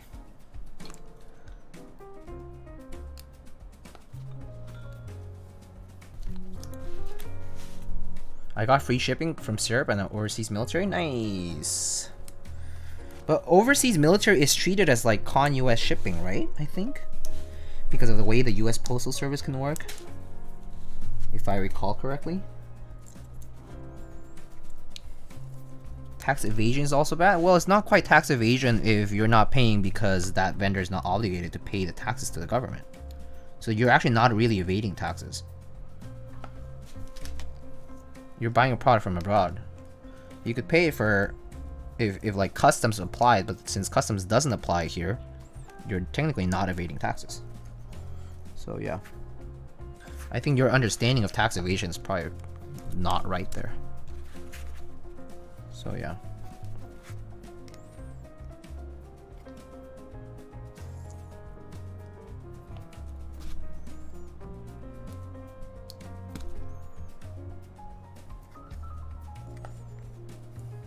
How to order from Syrup or Daily Clock even if there were taxes? True. Also true. I have ordered from Daily Clock because I've refused to order from like the NA vendor before. Okay, fuck it. I think these like 3 switches can just go in fine.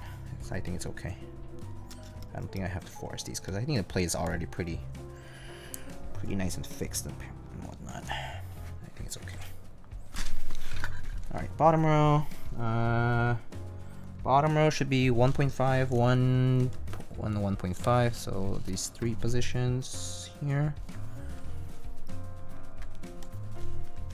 Wait, oops. Went to the wrong spot.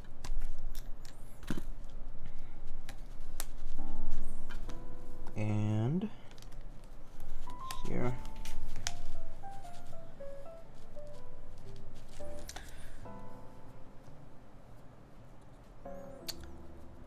And you get to avoid drop? Yeah, true. If you had bad experience with drop, yeah, I mean, it makes sense why you'd want to avoid that. Oh, interesting. This is kind of looking a bit crooked.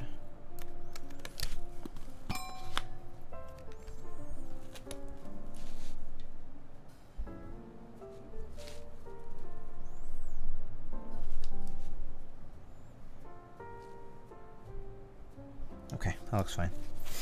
And I'm actually not sure about the distance here, so I'm just gonna check. Pretty sure it's a 1.5 here, so I think it goes here.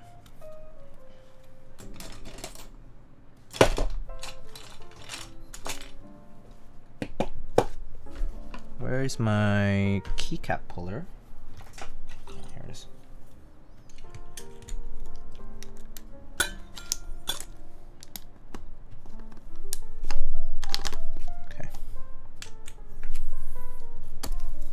Alright, done with this. Never forget when Mashdrop was like, sorry, we didn't order enough GMK carbon, we had to cancel your order. I remember when that happened to pretty much all of, was it all of Europe or was it all of, it was all of somewhere. It was for SA Godspeed, and basically that happened. It was like, sorry, we don't have enough to fill all the orders, so you... Oh, it was China, I think, actually. And it was like, sorry, y'all fucked. Bye. Here's your refund. Thanks for waiting for a year. Just like that. People were livid about it, of course. Like, who wouldn't be?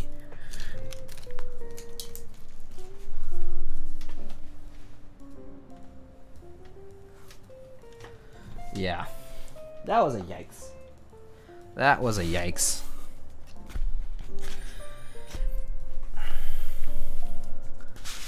Alright, let me just double check the switches before I even start soldering. I don't want to end up soldering something that feels like a tactile switch. Just because the plate can be tight.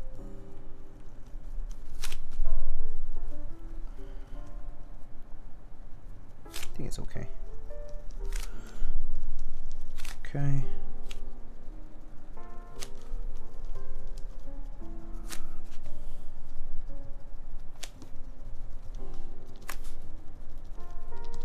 Okay, cool. $5 coupon for one space bar the next group buy? Yeah. Awful. God awful. Oh my god. Just thinking about that like makes you mad. 6 inches of an audiophile cable. Also accurate. Alright. Alright. Okay, let's see. Hey, Fuego, what's up, buddy? How you doing? Can you imagine something like that happened after Dracula? I mean, if that happened with Dracula, I know that Omnitype is one of the sponsors, but like, they would go down pretty fast. There would be a lot of drama. Like if any of the vendors did that with GMK Dracula. That would be awful. Sorry, we didn't have enough for you. Oh no. Oh no. Alright, I'm gonna actually remove this from here. Maybe just put it here. Actually, no, I'm just gonna put it away for now.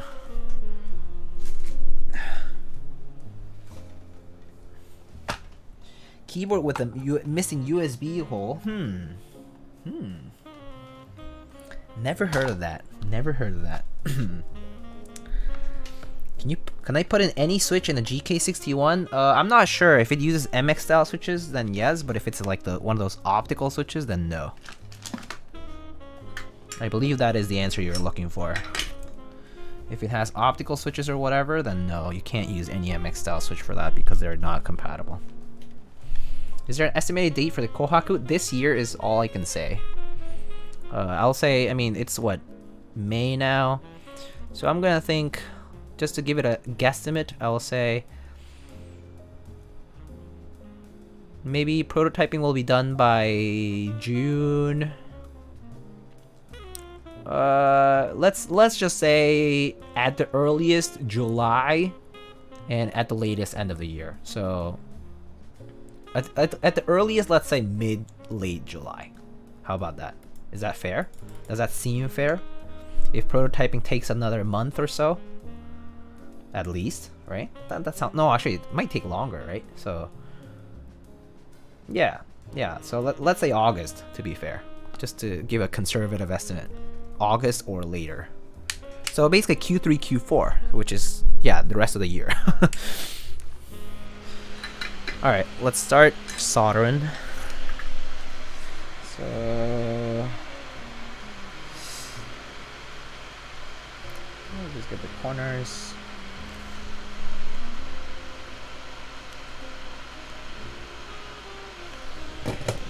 Have you tried DSS? I might have tried it a long time ago, but I actually don't kind of remember much about it. It's basically sculpted DSA, so it's slightly taller feeling compared to DSA, but it has that same texture. If you like the DSA plastic texture, then DSS is really nice then for you. Yeah. Hydrate, sure. I'll hydrate before I solder all this.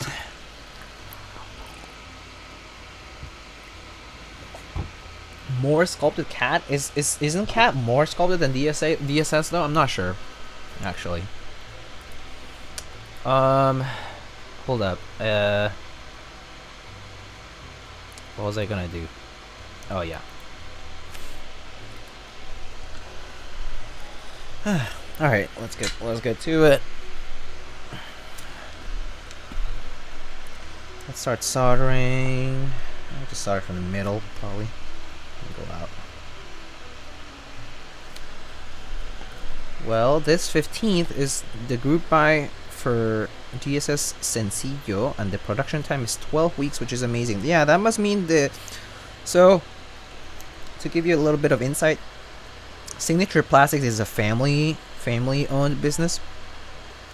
Their facilities are not huge, but they do have a decent amount of capacity for their like corporate or like, you know, enterprise like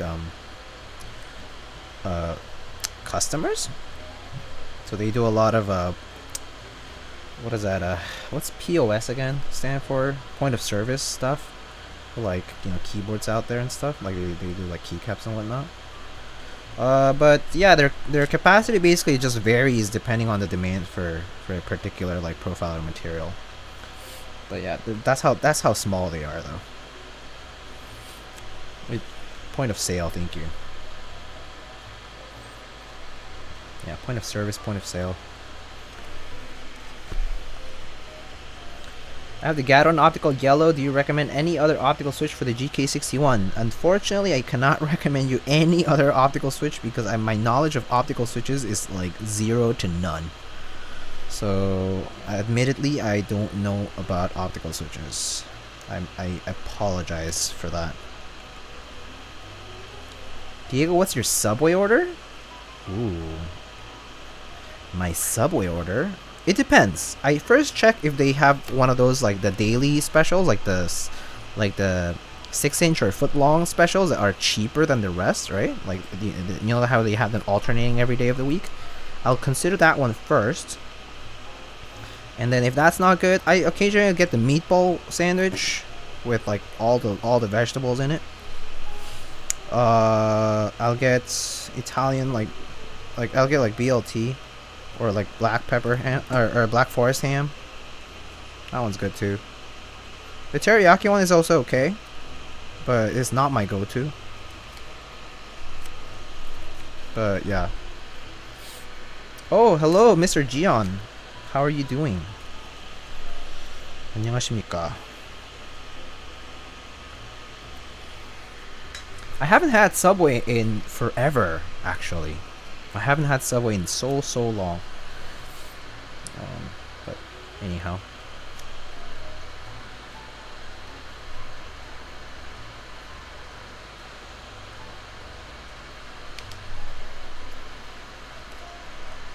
Let me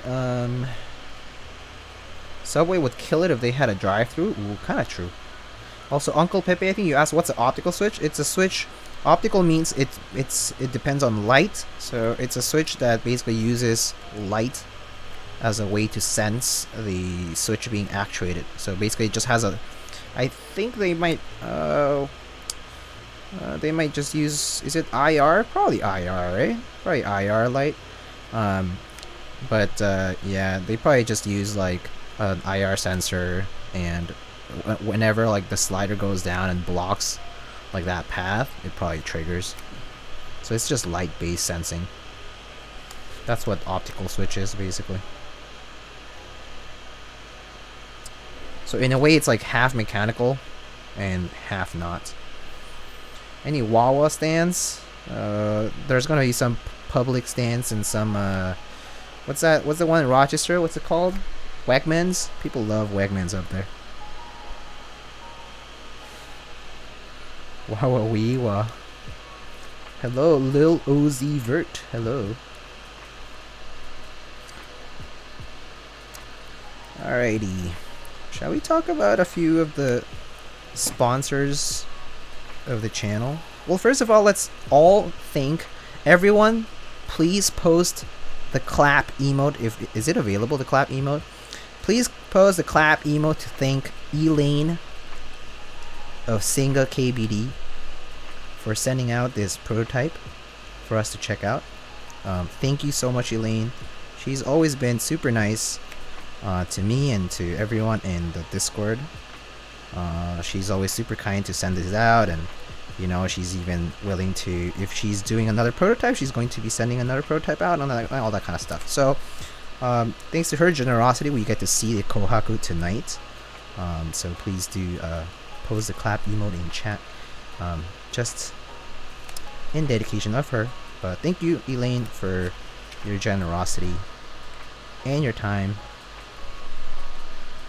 And design such an amazing board, you know, a very cool looking keyboard. And of course, we'll provide some feedback on that. And we can move to the rest of the sponsors. So you can hit exclamation sponsors to get all of the vendors that support this channel and the affiliate links that lead you to those particular vendors. We can start with Canon Keys, where we currently have GMK Cyrillic, beige and white on black versions run by Tom. That's running this month. Peaches and Cream Light, I believe, is still running, so that's still running. What else does Canon Keys have right now? The Icky 68 Aurora Peaches and Cream Light version as well. And they have an assortment of switches and accessories like lube and films, PCBs, and practice kits for soldering, etc., etc. So do check out Canon Keys' different products. UPAS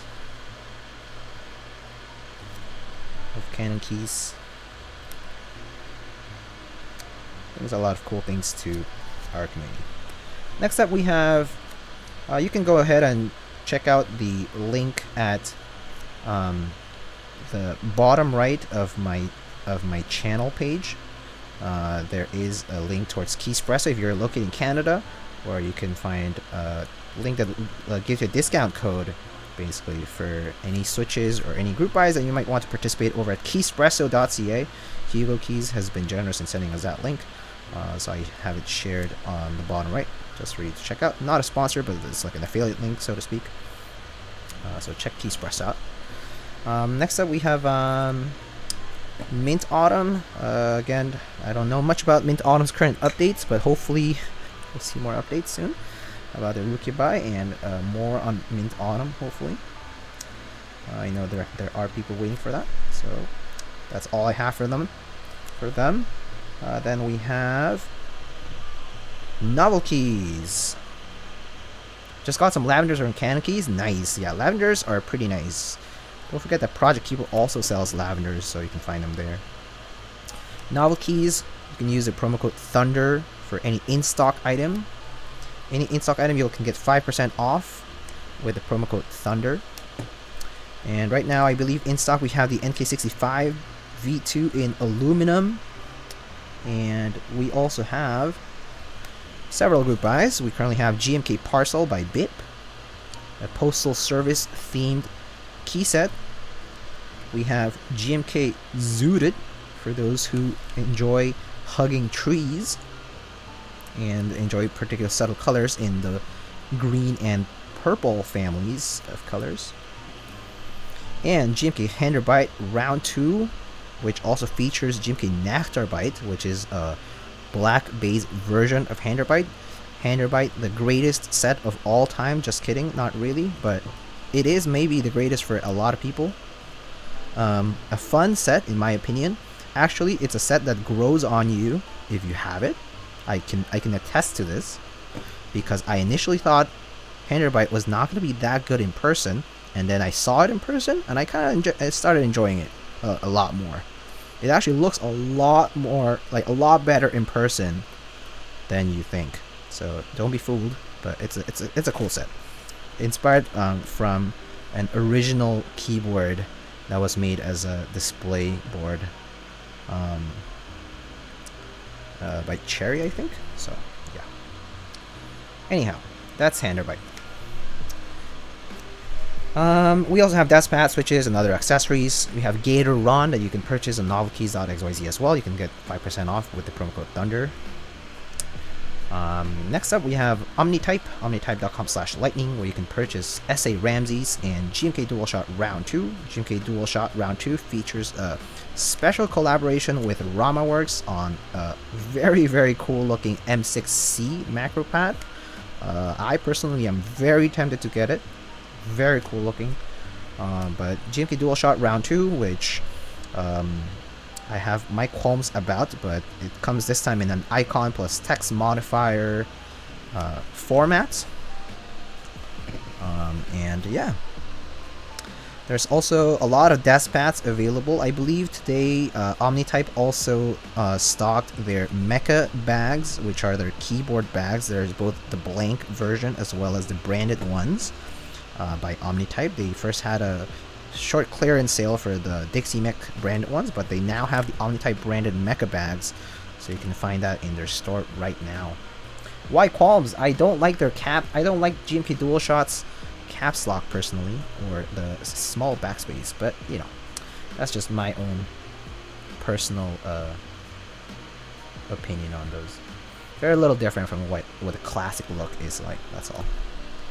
I'm a bit of a stickler to like the original look. Anyway, next up we have Prime Keyboards. Prime Keyboards, primekeyboard.com/lightning, where you can find a variety of switches such as alpacas and cobalt palms. We also have some of my favorite stabilizers, the Durock V2 stabilizers in smoky black and alpaca versions. There's also other accessories like switch pullers, switch openers, lube stations, and so on and so forth. Desk keys films to be restocked soon, I believe. But yeah, Prime Keyboards. Next up we have Project Keyboard. I don't think they have a current group buy, but you can also find apparel and switches available on Project Keyboard. And if you missed out on any previous group buy from Project Keyboard, they often have pre-order units available on their store. So maybe there are slots available for some of those group buys that you might have missed, such as like Noir or GMK Dual Char 5 and so on and so forth. Okay, just checking that all my pads are fine. Looks okay. Maybe I'll just refill this one. Next up we have Salvin, salvin.com, our favorite machinist in Belgium.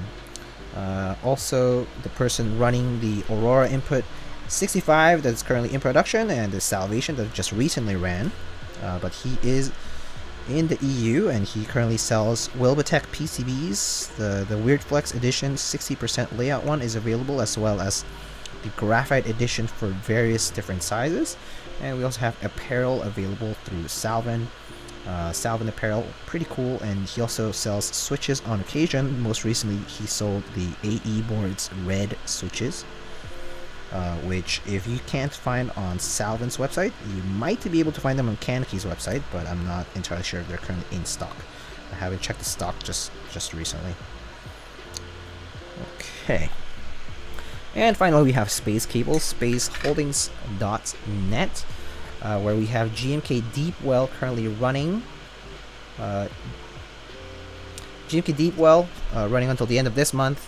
Basically a darker version of GMK Honeywell, if you have never seen that particular key set. Okay, hold on. I have a switch here that's a little bit crooked, or not fully in.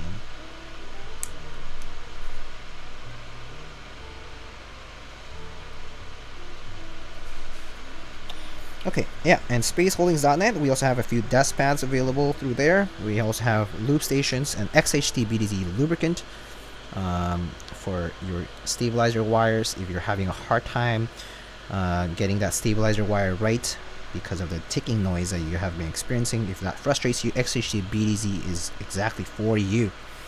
It's a good lubricant for wires, and you can use it to tune your stabs a bit more easily. And I believe that's all I have for today. Of course, there's a lot of cable collabs through Space Cables, spaceholdings.net.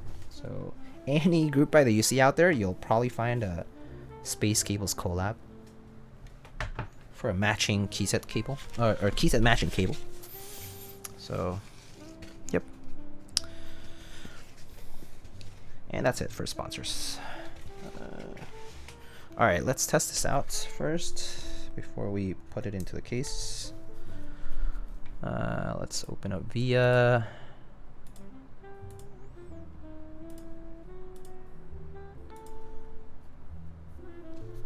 Reagan needs to be able to tip room service. What do you mean? What is that about? Is that an inside joke that I don't know about? Probably something I don't know about. Space has a desk mat that's really sick. Oh yes, the blue one. I have one of those. It's really cool. It's actually like when I saw it in person, I was like, wow, this is like super colorful, and there's like a lot of neat details that kind of allude to the keyboard community. I really like that one. It's a collab with an artist. Yeah. Yeah. The ouch kick one? Yeah, that one's really sick. Alrighty. Everything works. Are you guys excited? Because I am. I am very excited. I am very excited. Yeah. It is time, my friends. It is time. Oh no, wait. It doesn't use... I keep forgetting it uses Torx.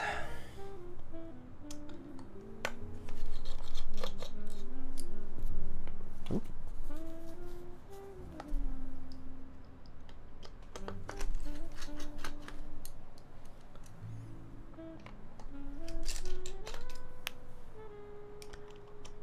I am pumped for this.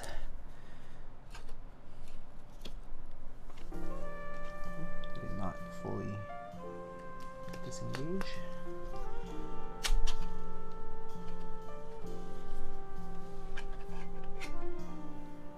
Okay.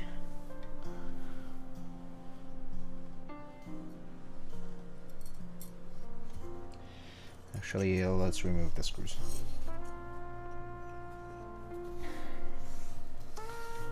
Alrighty, so this is just a gasket mount. So you just have to place it on top. It'll line up, make sure the USB port is in. It is. And then, I believe that Elaine told me that there's a bit of a trick to it, where you put the top case slowly like this, and you have to raise a little bit of the plate. Wait, hold up. Let me get this right. Let me pull it up exactly what she said. She told me a little trick about this. Elaine.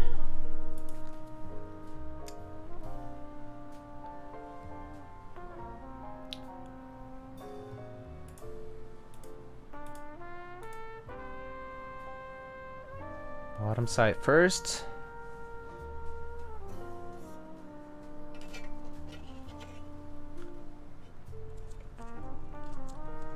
Then you pull the plate PCB towards you, and then the top will just fall in place. Okay. So, oh, I see. Okay. Come on, Diego. Hold on to this thing. Okay, it's hard to hold on to this. Maybe I need some keycaps to hold on to this. Lube it? No, it's just me not grabbing onto this thing. Okay, hold up.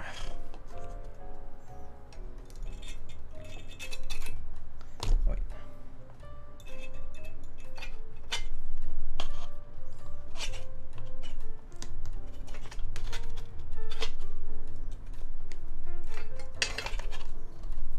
Nope, it's almost in. Oh. What part is some blockage here? I can't see.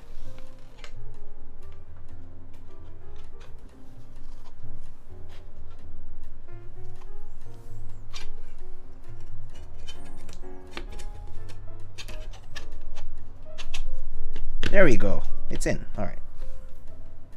Yep. Okay. Dun-dun-dun.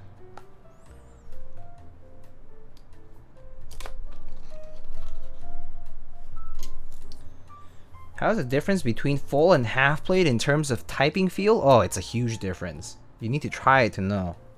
The alphas are no plate in the half plate situation, right? So you're basically removing a whole layer of material in there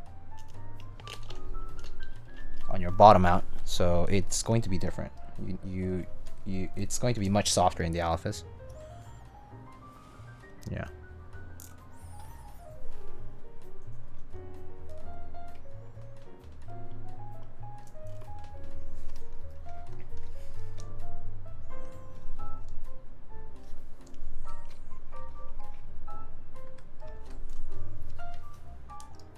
Hey, Trinola, what's up? Hope they add a daughter board in new protos. I don't think they will. I don't think that's in the plans, nachos. I don't think a daughter board is in the plans at this point. I don't think that's gonna change. Just FYI. How does this mounting style work? It's just gasket. There's basically gasket strip, gasket strip, gasket strip, gasket strip, and then it just gets sandwiched by the top and the bottom pieces. Just yeah. That's all. There's a little bit of play here, but okay.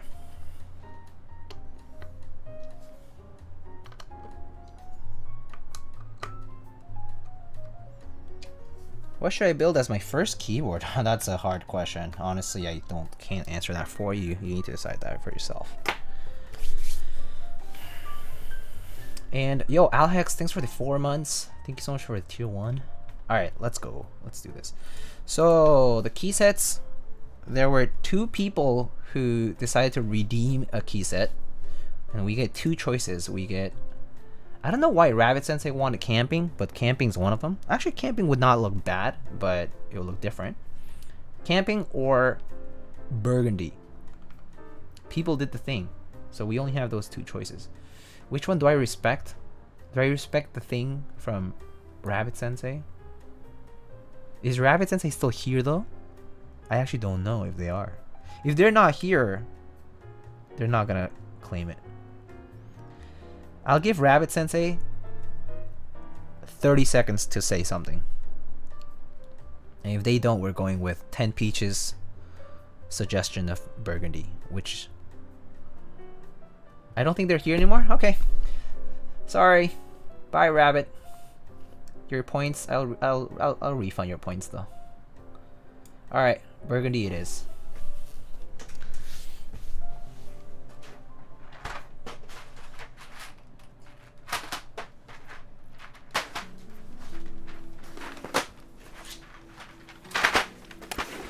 So actually today I had a few key sets prepared if no one had done the thing. 10 Peaches chose to use Burgundy, but we had Red Samurai, we had OG DCS Rebel, and I have Enjoy PBT Retro Cyrillic. But we're doing Burgundy anyway. So it's already decided. Y'all don't have a choice anymore. I'm sorry.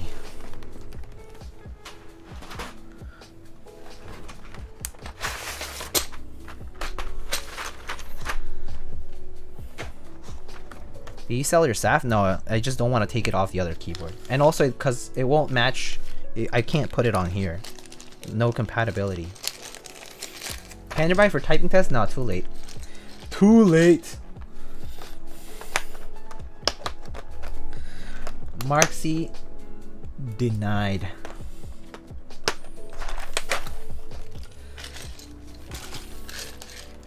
Alright, the question is Hangul alphas or no Hangul alphas?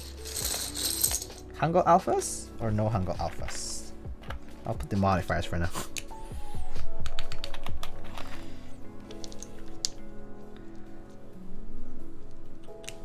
Hangul, obviously. Hangul, no Hangul. Oh, we have a no Hangul people. No Hangul, wow. Wow, some people are very adamant about. The people who are like no Hangul are like very adamant on it. I'm like, whoa, okay. Understandable. It's okay. But I think it's gonna be Hangul then. Okay, we'll do Hangul. Hangul.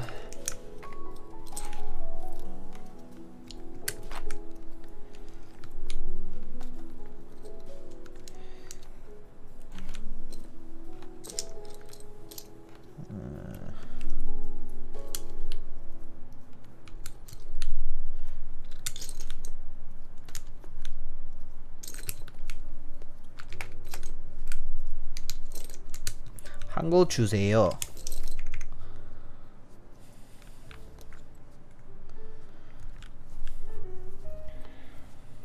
Do you want scoops or bars? I'm kind of feeling like scoops today, but I am okay with going with bars.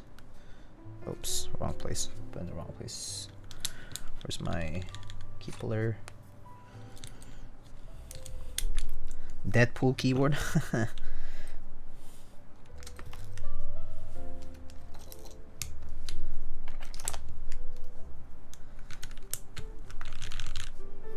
Alpha pipe, be gone. All right. You want to be gone, LTT store? So be it. So be it.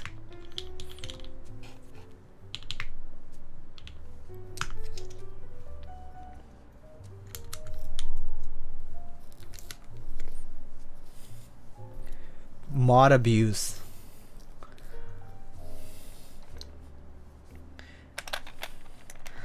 Ain't nobody got time. It was only 30 seconds though, so they'll be back soon. I'm telling you, I'm gonna be canceled first for doing this kind of stuff. You're such an elitist. You're a gatekeeper.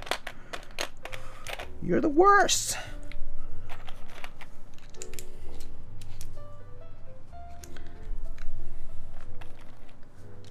LTT, welcome back. How are you doing? How are you feeling today?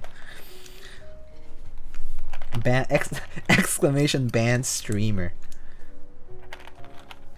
I wish more sets had the Spanish ñ like Jim Jamon did. That would be cool. I do agree that it would be cool, but it would probably get incorporated into like I don't know, like what should I call it? Into like the international kits. So you would have to purchase the international kit, which can be expensive. Mod pipe sucks. I agree. Feels a bit too red for me. It does feel a little bit very red, but I don't mind it too much. I'm kind of used to it now. I've had other keyboards like this, so it's like I don't mind it as much. Let's see. Let's do.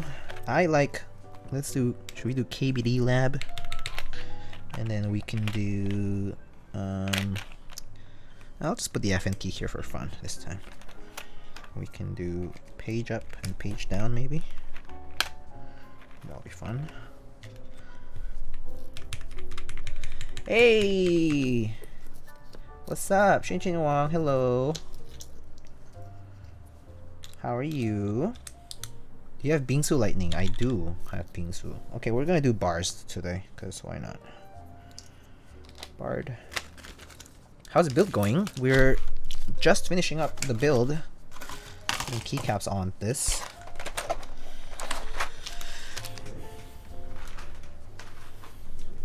Alright. It's a time to pick an artisan.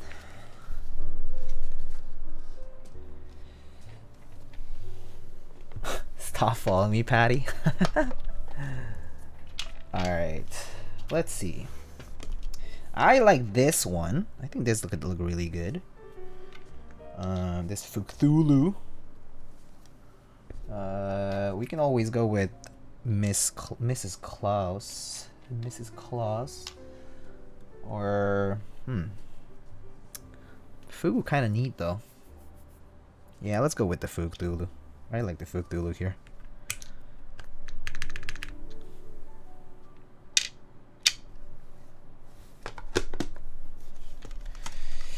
Alrighty.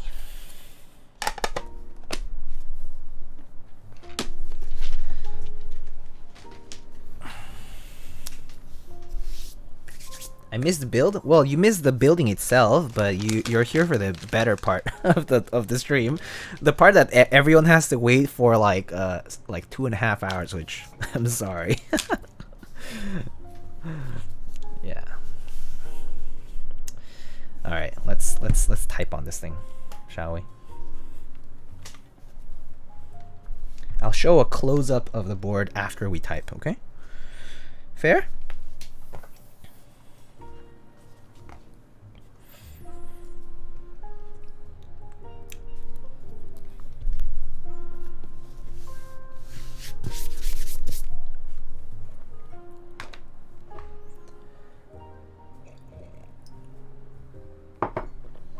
I'm here to appreciate Diego's knuckle bones, please. Alright, let's see. Ah, there you go. Look at that. Did the streamer prepare before the stream? How is the typing test window perfectly sized? I wonder. Mr. Streamer, do you prepare before a stream? No, it just happens naturally. Preparation? What? Mr. Streamer, do you test the PCB before you start stream? No, I just wing it, of course. Of course. We just wing it and everything works out. But Mr. Streamer, how come it all works out? Okay, I'm just kidding. Alright, let's do this. Alrighty.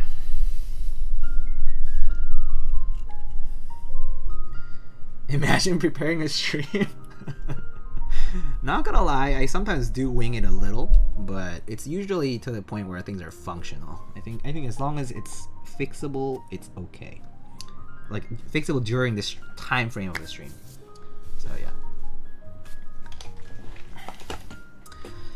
Alright, music off. Oops, wait, that didn't go off.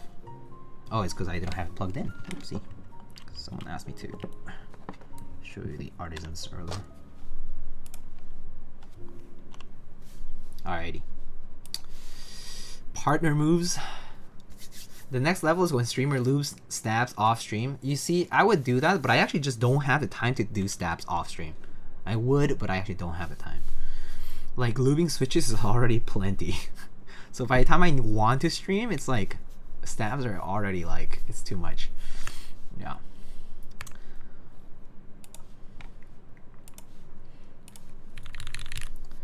Alrighty. Let's try this, shall we?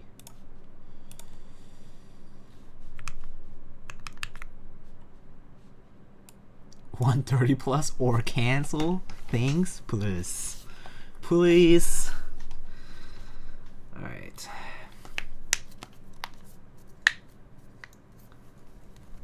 Not a perfect match. It's actually pretty close, 10 peaches. It's actually like, I would say Burgundy is slightly more vivid, but it's pretty close still. Yeah.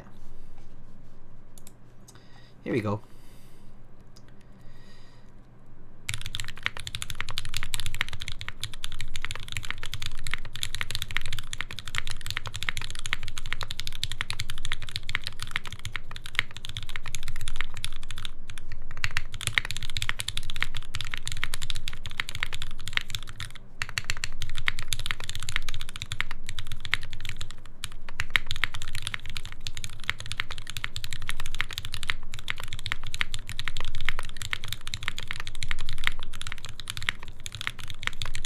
Ooh, what happened there? Okay, I'm gonna redo this. Let me redo this.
So slow. I also like kind of choked, kind of got tired or something. I don't know. Making the mistakes makes me feel less motivated at times. But anyway, it's okay. It's not a big deal. Also, I kind of want to type. Let's do one more slow typing test. I actually kind of want to hear it out a little better. So let me type it slowly and kind of. Yeah, I'll let you guys know how it feels. I kind of didn't focus too well. So let me let me type a little slowly and kind of focus on how it sounds and how it feels at the same time. Okay, let's see.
Okay, let's listen. So first, quick impression. It's pretty soft. That's one thing I do notice. Normally I type on like a top mount with the same kind of ink switches, and I definitely feel like they would be stiffer, but they're actually kind of soft here. So that's like my first impression that I got when I was typing on this. But let's listen to the mods. Hear the mods?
Your tiny heinies, the fanny pack is here. Oh my gosh, Tiny. Hi.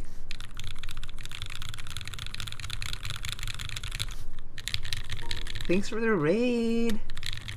Hello. Hello, tiny teacup peoples. I don't have a tiny heiny though. I think I have a, yeah.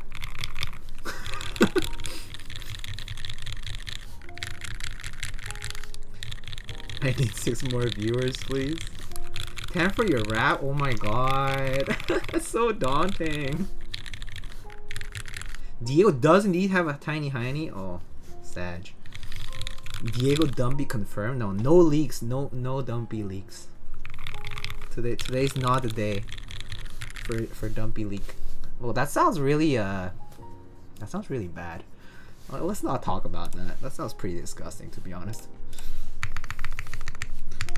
Dumpy leak something else. What sub legends are those? Korean. These are Hangul or Korean sub legends. Dumpy leaks. Yeah, that sorry. Yeah. When I eat something bad, that could happen, but yeah, fortunately I don't get that often.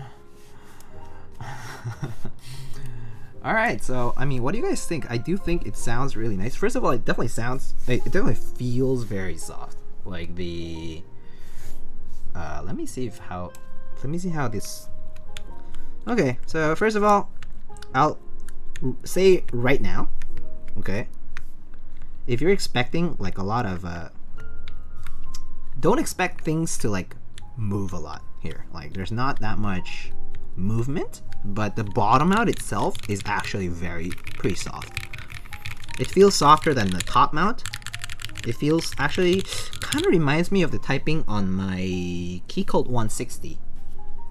The Keycult 160 is actually pretty similar to this in typing. Oops, I totally pressed a lot of different weird things. Yeah, let's look at the bottom for the people who came into chat just now. Let me show you what the board looks like. This is we're building the Kohaku by SINGA. Well, we built it today. And here's a close look.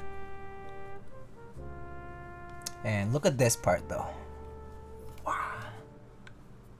Look at this. It has a plastic or like some kind of cover for the weight. It's so pretty. So actually you see those red parts of the koi fish, right? So that's gonna be the same color as the case. So if your case is silver, that part is gonna be silver. If your case is black, that's gonna be black. It's super cool. And look at the back part here. Look at this.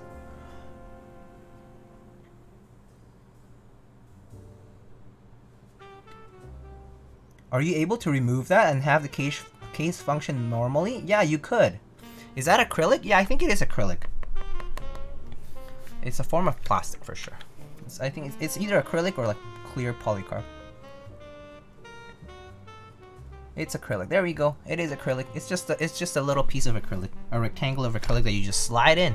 It slides in like a card sleeve. Very cool. This is so nice. Is it removable? Yeah.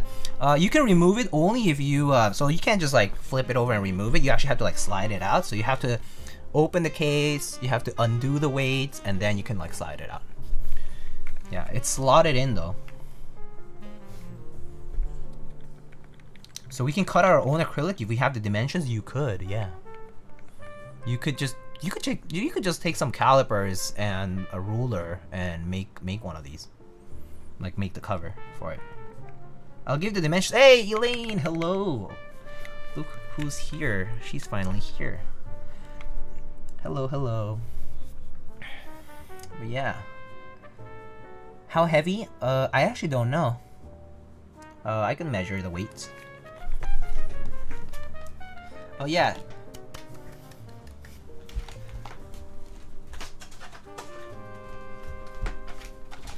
So that board with tar looks so good. Yeah, that's the TKL one by Heine.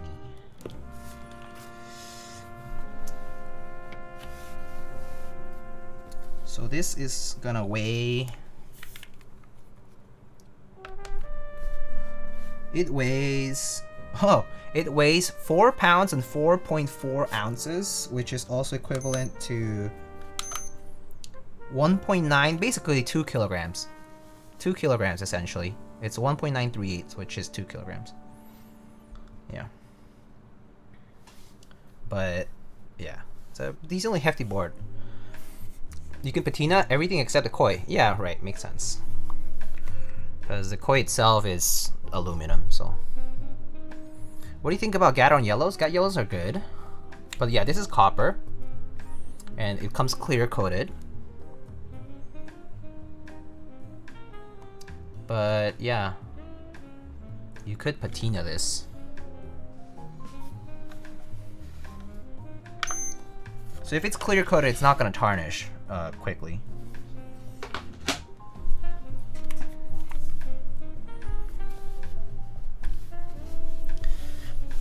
Yeah, you want me to test that this is copper? I can show you how that I can test that this is copper. Ugh. If it's copper, it should conduct electricity, right? So we can just do a conductivity test.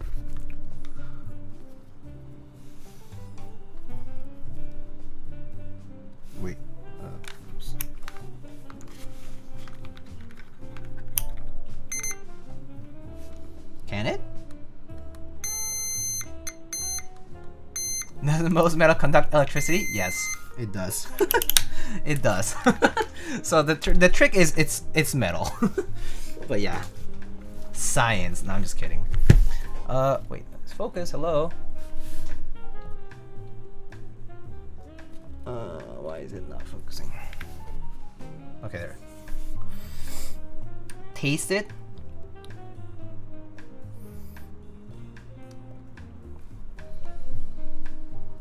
But yeah, this is pretty nice. You can look at the side profile. Oh yes, so this is also it is screwless and seamless. So the sides are completely clean, no seams. And the screws are not seen here at the bottom. The screws are actually all the way at the top, underneath some of these keys.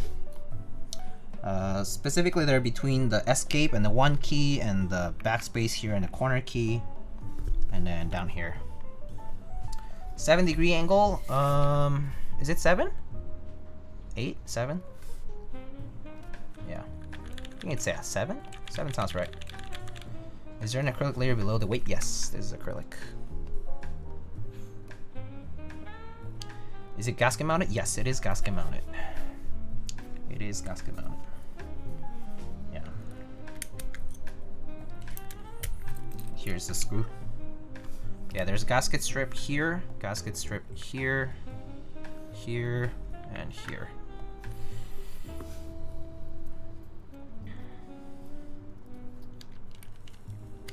Can you test the angle with your multimeter? No. Is your acrylic just glued on? No, it slides in. So basically, this weight has a groove, and you can just slide it in. After you take it apart, you have to take it all apart so you can slide it in. Yeah, so it actually stays on there because it's so the acrylic is basically this size, not this size. It's this size. Yeah. Yeah, the acrylic goes from here to here. What's the front height? I don't know. Couple of centimeters. Yeah. I don't think that matters too much. I think the front height is, I mean, if I compare with the tiny TKL1, it's like pretty comparable. It's about the same actually. It must be on the higher side if there's layers to the weight. It's not too high though. I don't think it's that high. How bloodbathy will it be to get one of these? I'll say probably hard. Whether it's raffle or first come first serve doesn't really matter. I think it'll still be hard because there are a lot of people who are interested in it, most likely. Anyway, we can type mine one more time.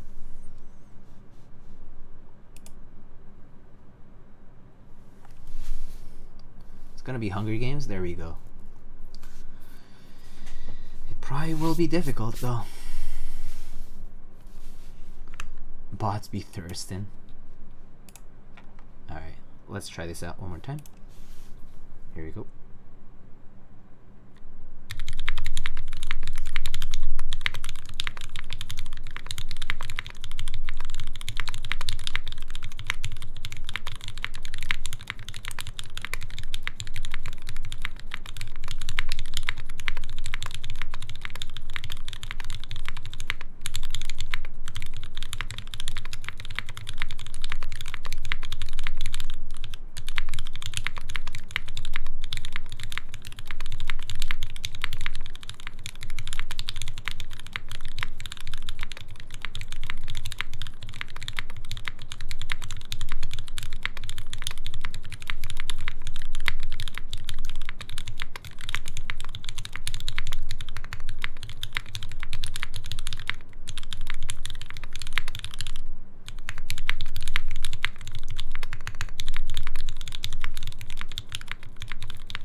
Quick browsing through the mods.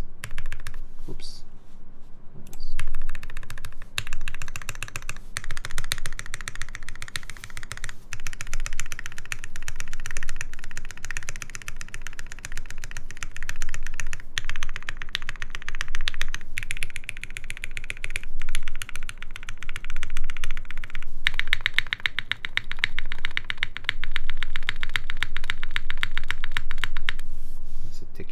this side.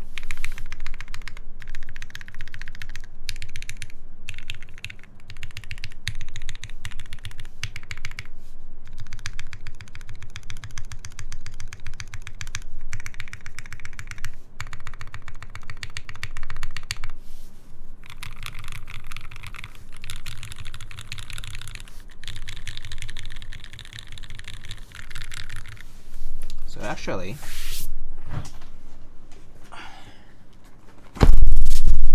I feel like it's similar to the Keycaps 160.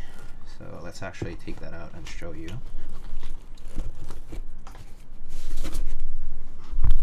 I kind of feel like this board feels very similar to the Keycaps 160.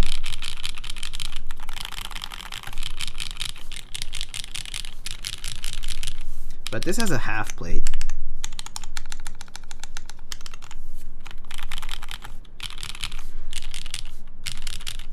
Is a plate pretty secure? Can it move around? It can move around very slightly. It has a little bit of play. It has a little bit of play to it. Keycaps is also a lead spring gasket. Yes, it is pretty much the same mount. Yeah, so it does have a little bit of play, but so does the Keycaps actually.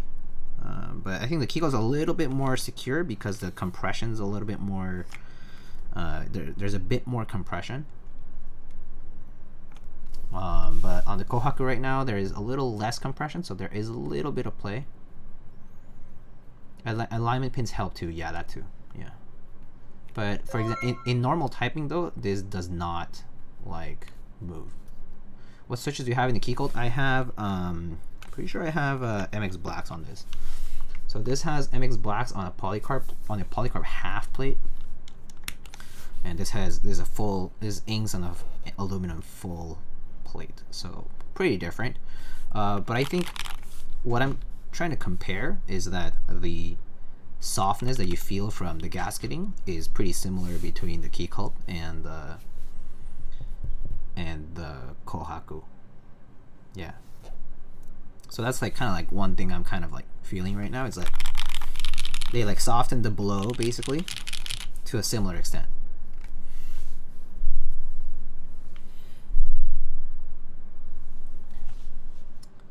But yeah, so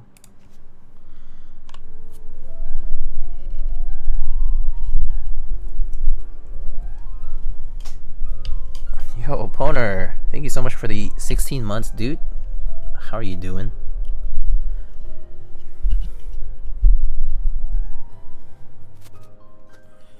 Thanks for entertaining us. No problem. What's a TKL? The TKL is exclamation keyboard, which is the Heine TKL one. It's a Heine TKL one.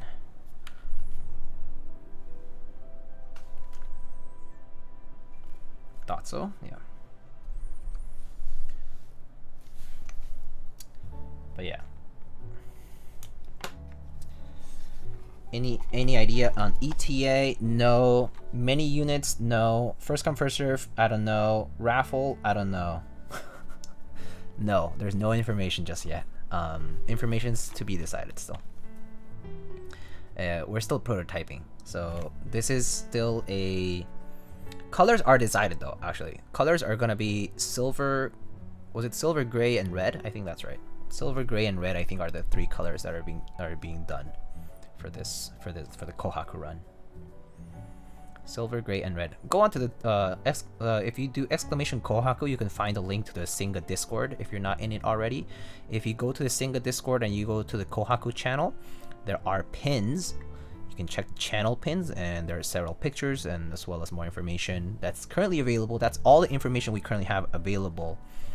So, you know, that's it. Like, if you ask more questions and it's not in the pins, there's no answer for it just yet, okay? Just FYI.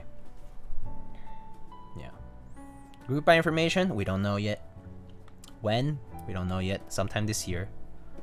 Price? Elaine said maybe around 2,400 Malaysian ringgit, which is about $580 US, is that right? 2,400 MYR to USD, someone? Yeah, something like that. But yeah. And black, no black. Or I think no. I think she said 3 colors, and the poll had 3 picked, which were silver, gray, and red, and no black.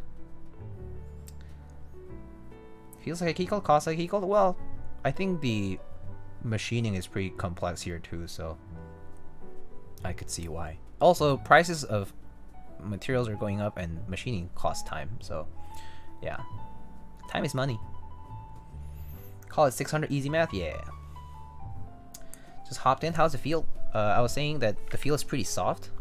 So one thing is, if Elaine's still here, I'm not sure if she is, but it doesn't feel as... So Elaine was kind of saying in the Discord that she feared that the sides would be flexing a lot. They don't. First of all, they don't. They certainly don't do that. Like, actually, it feels pretty sturdy after this has been built. Oh, okay.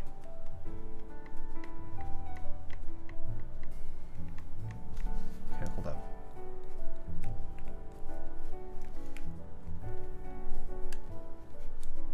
Okay, no, that's not that big of a deal. No, it's not moving that much.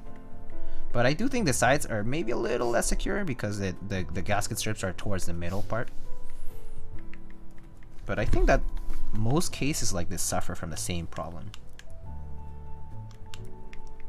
Yeah, actually no, they all do. So it doesn't matter.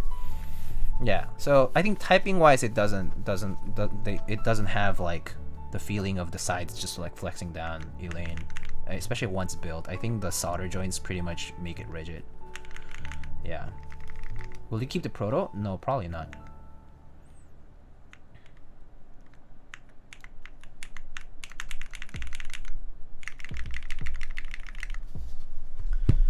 Yeah. But yeah, so I was saying, Elaine, that I don't think it's gonna... I don't think it feels that soft. Or like on the sides especially. Which was something that you were concerned about. I mean, I'll type on it more this week.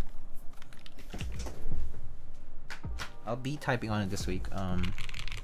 But overall, it's like soft everywhere, so it's like it's pretty much it's fine actually. I don't mind the gasket strips where they are right now. Like, I don't think it's gonna change too much. It doesn't feel like too flexible or anything like that. I mean, there's a bit of play with the gaskets actually, Lane. So, I mean, with the plate, so maybe like a bit more compression could work here, but that's just the thickness of the gaskets actually. So, but overall it's fine. Yeah. Like, this is not a big deal though. Yo, HPKB, thank you so much for 10 months. A different plate material would make a big difference too, no? Yeah, it would. So if I used like a polycarb half or something, it would make a pretty big difference. Also, polycarb half, I actually would have it with no... like none of those like leaf spring cuts. I would just do like I would just do a single tab, similar to the ones in I believe the Keycaps team also did the same thing, where when they released the files for the poly halves, they did they did the cutouts without the they did the tabs without the leaf spring stuff. It would break in machining too. Yeah, it's also pretty thin. So you can't do that. Yeah, that's true. That's a better point, actually. Yeah, all the PC plates have no leaf springs, yeah. But, I mean, if aluminum feels like this, though, and any harder materials are not going to have an issue, and any softer materials, I could see maybe like a poly plate kind of bending a little bit more on the edges, but it's not that bad, though. We can actually open it up again. I'm actually kind of curious again, so let's open it up. Because the tabs go pretty long. The tabs go a pretty long way.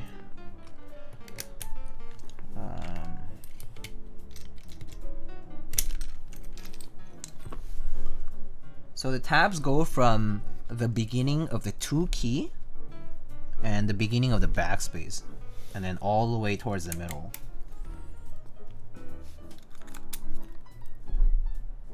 Yeah. So they actually, oh, and then they go, so they cover like from 2 to 2, 3, 4, 5. 2 to end of 5. 2 to the end of 5, and then basically 0 through the backspace. So pretty long strips for the gaskets. So I'm actually not too concerned for it being too soft or too little gasket space for the tabs. So like we can actually undo this. Should show you guys the internals one more time.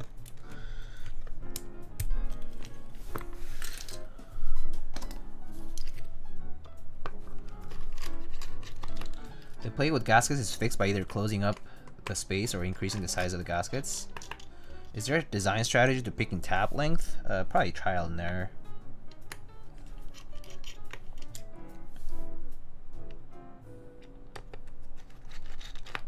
I mean, ideally you just want to make sure it's not too short because it's gonna leave like the edges unguarded, so to speak.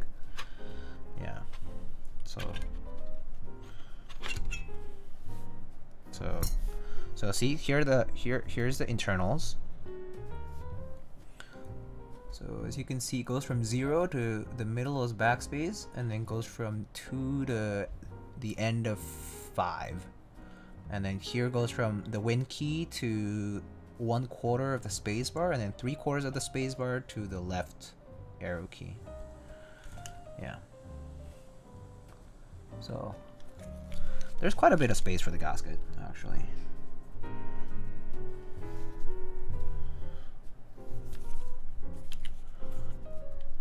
But yeah, it doesn't feel like...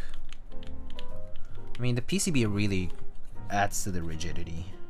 So I'm not concerned about bottoming out or anything like that. If you don't see anything like that, so it's good. Yeah. But yeah, I'll let you guys know more thoughts if I have them in the Discord server as I type on this. But until then, that's all I got really. So I'm just gonna...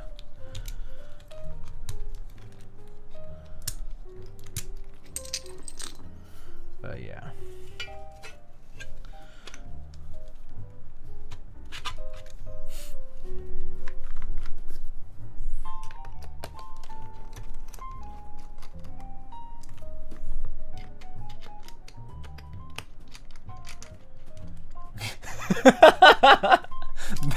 That spelling though. Sorry. Inappropriate.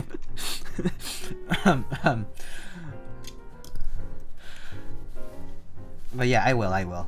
No worries.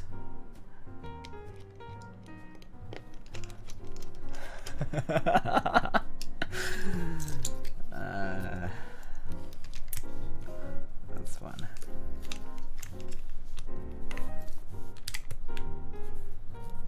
Oops.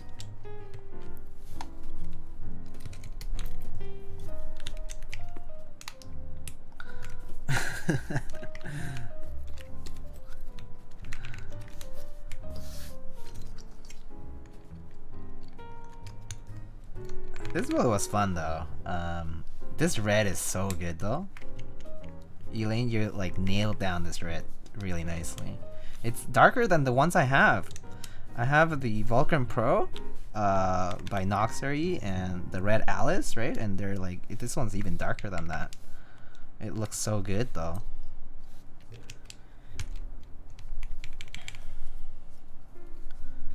I actually like, I think this tone of red is kind of where I want it to be. I don't think I want it to be even darker than this. Even darker than this, I think it would look a bit too dark. Yeah. It would start mismatching with a lot of stuff. I think this is pretty good. I heard you like the Hosni Allison Jane. But anyway, here's a last look at this. I think this deserves a 3-to-1 boom like this though.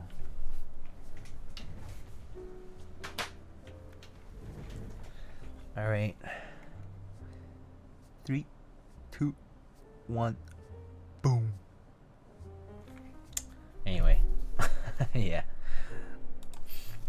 It is very pretty though. Sides, bottom, and top. And the back. I love this back. I actually really like this. It looks pretty unique to this. I think it's especially because of this step. It looks nicer with this step here. This looks really nice. This looks very pretty. Yeah. Aluminum will not warp like that. Oh, I see.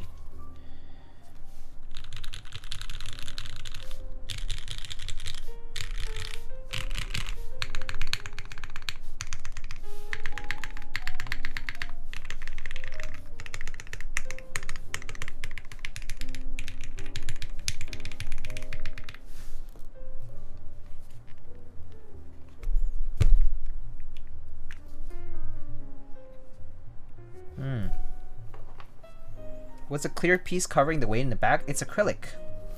It's an acrylic piece that slides into the weights. Kind of like this. Like it slides like a card into a sleeve. Like shoop. Did he already drop test it? No, I can't do that in front of Elaine. I feel bad. That's a little too embarrassing. Alright. I mean, this is close to final product, right? So, we're like, maybe you're doing one more proto, right, Elaine? But yeah, it's pretty good though. Pretty nice. Let's open up. Let's see what we have here.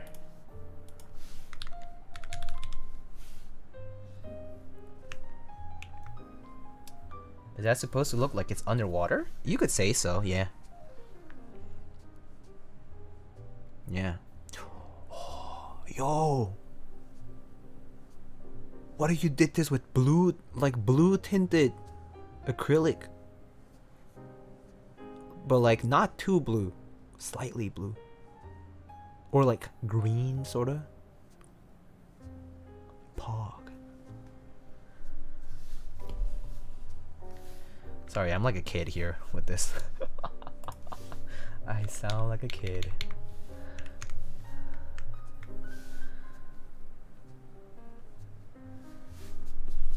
It's fun though. Amber colored acrylic? Yeah. Resin? You could always do resin, yeah.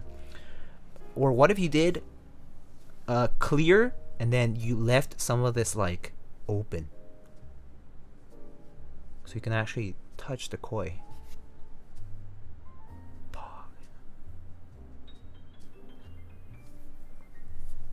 That would be cool.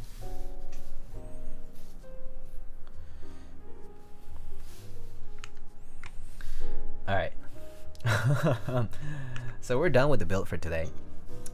If you have any last minute questions or last few minute questions, let me know in chat. Tag me if you can. But touchy that fishy, yes. Fishy touchy touchy. I do really like this red is my favorite. For I think it fits the Kohaku design the best. Goes really well with the copper here, and then the koi marks being red is actually pretty appropriate. So it's like this is like the model, like the role model for this. Yeah. 8 points that connect to a plate.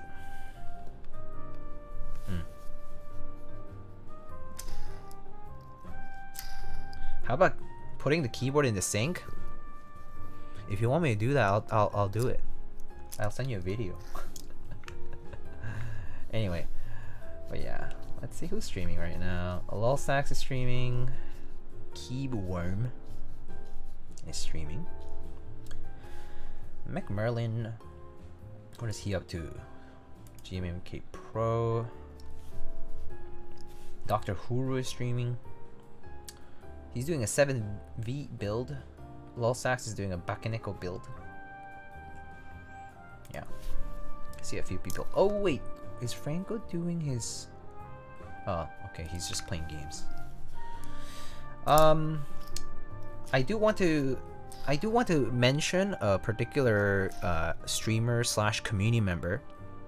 His name is Fracno.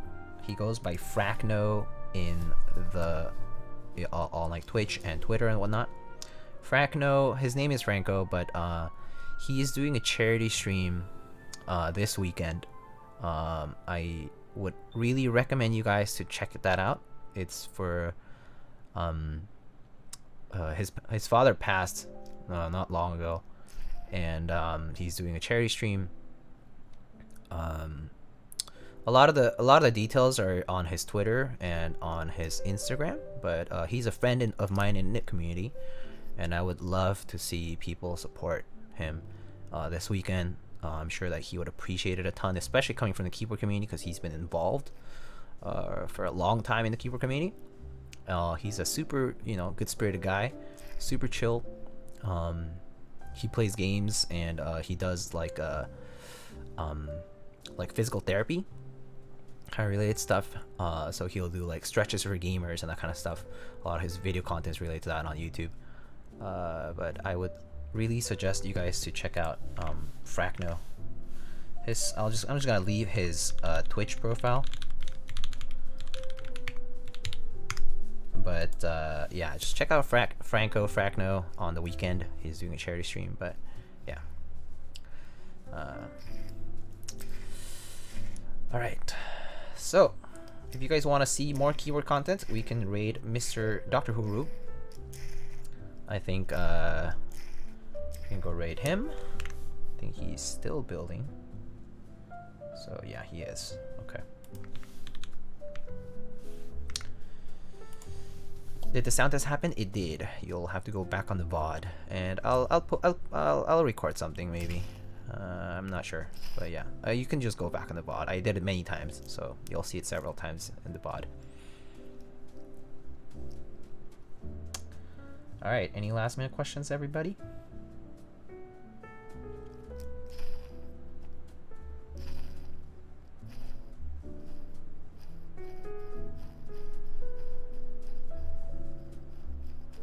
Will there be other plate options? That's Burgundy with Hangul? Yes, Gallery. This is Burgundy with Hangul Alphas. Will there be other plate options? Probably yes. Probably yes. Later, Diego, do be late. Oh yeah, I should announce one more thing before we go. And that is, my friends, is that the next stream is going to be fun. I am going to be building another 65% that Obsidian has been wanting me to build for the longest time. So we'll be building my very own Keycult 265 unfinished red edition. So we'll be checking that out then. And yeah, so that'll be next time.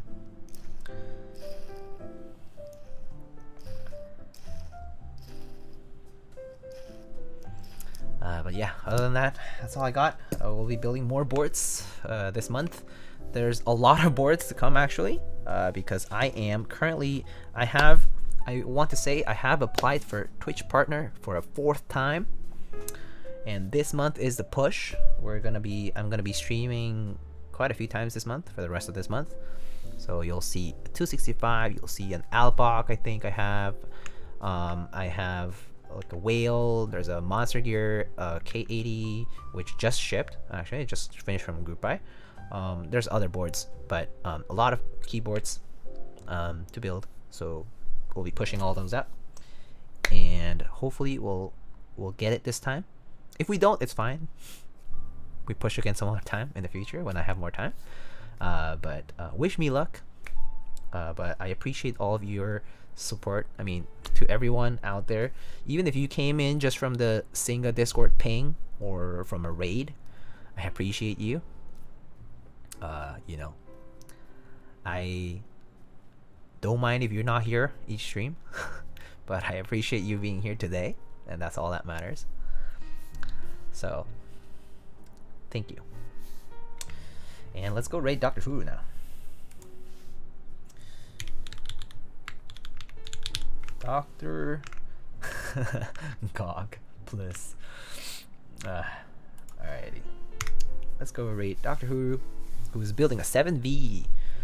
So, Gok, you wanna get out of this now because otherwise you'll be Doctor Who's support specialist. Just kidding.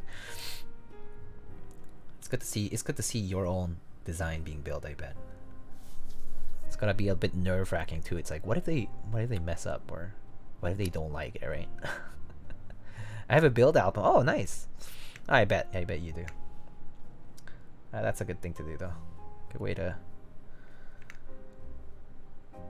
a build guide. Oh, I see. Got it.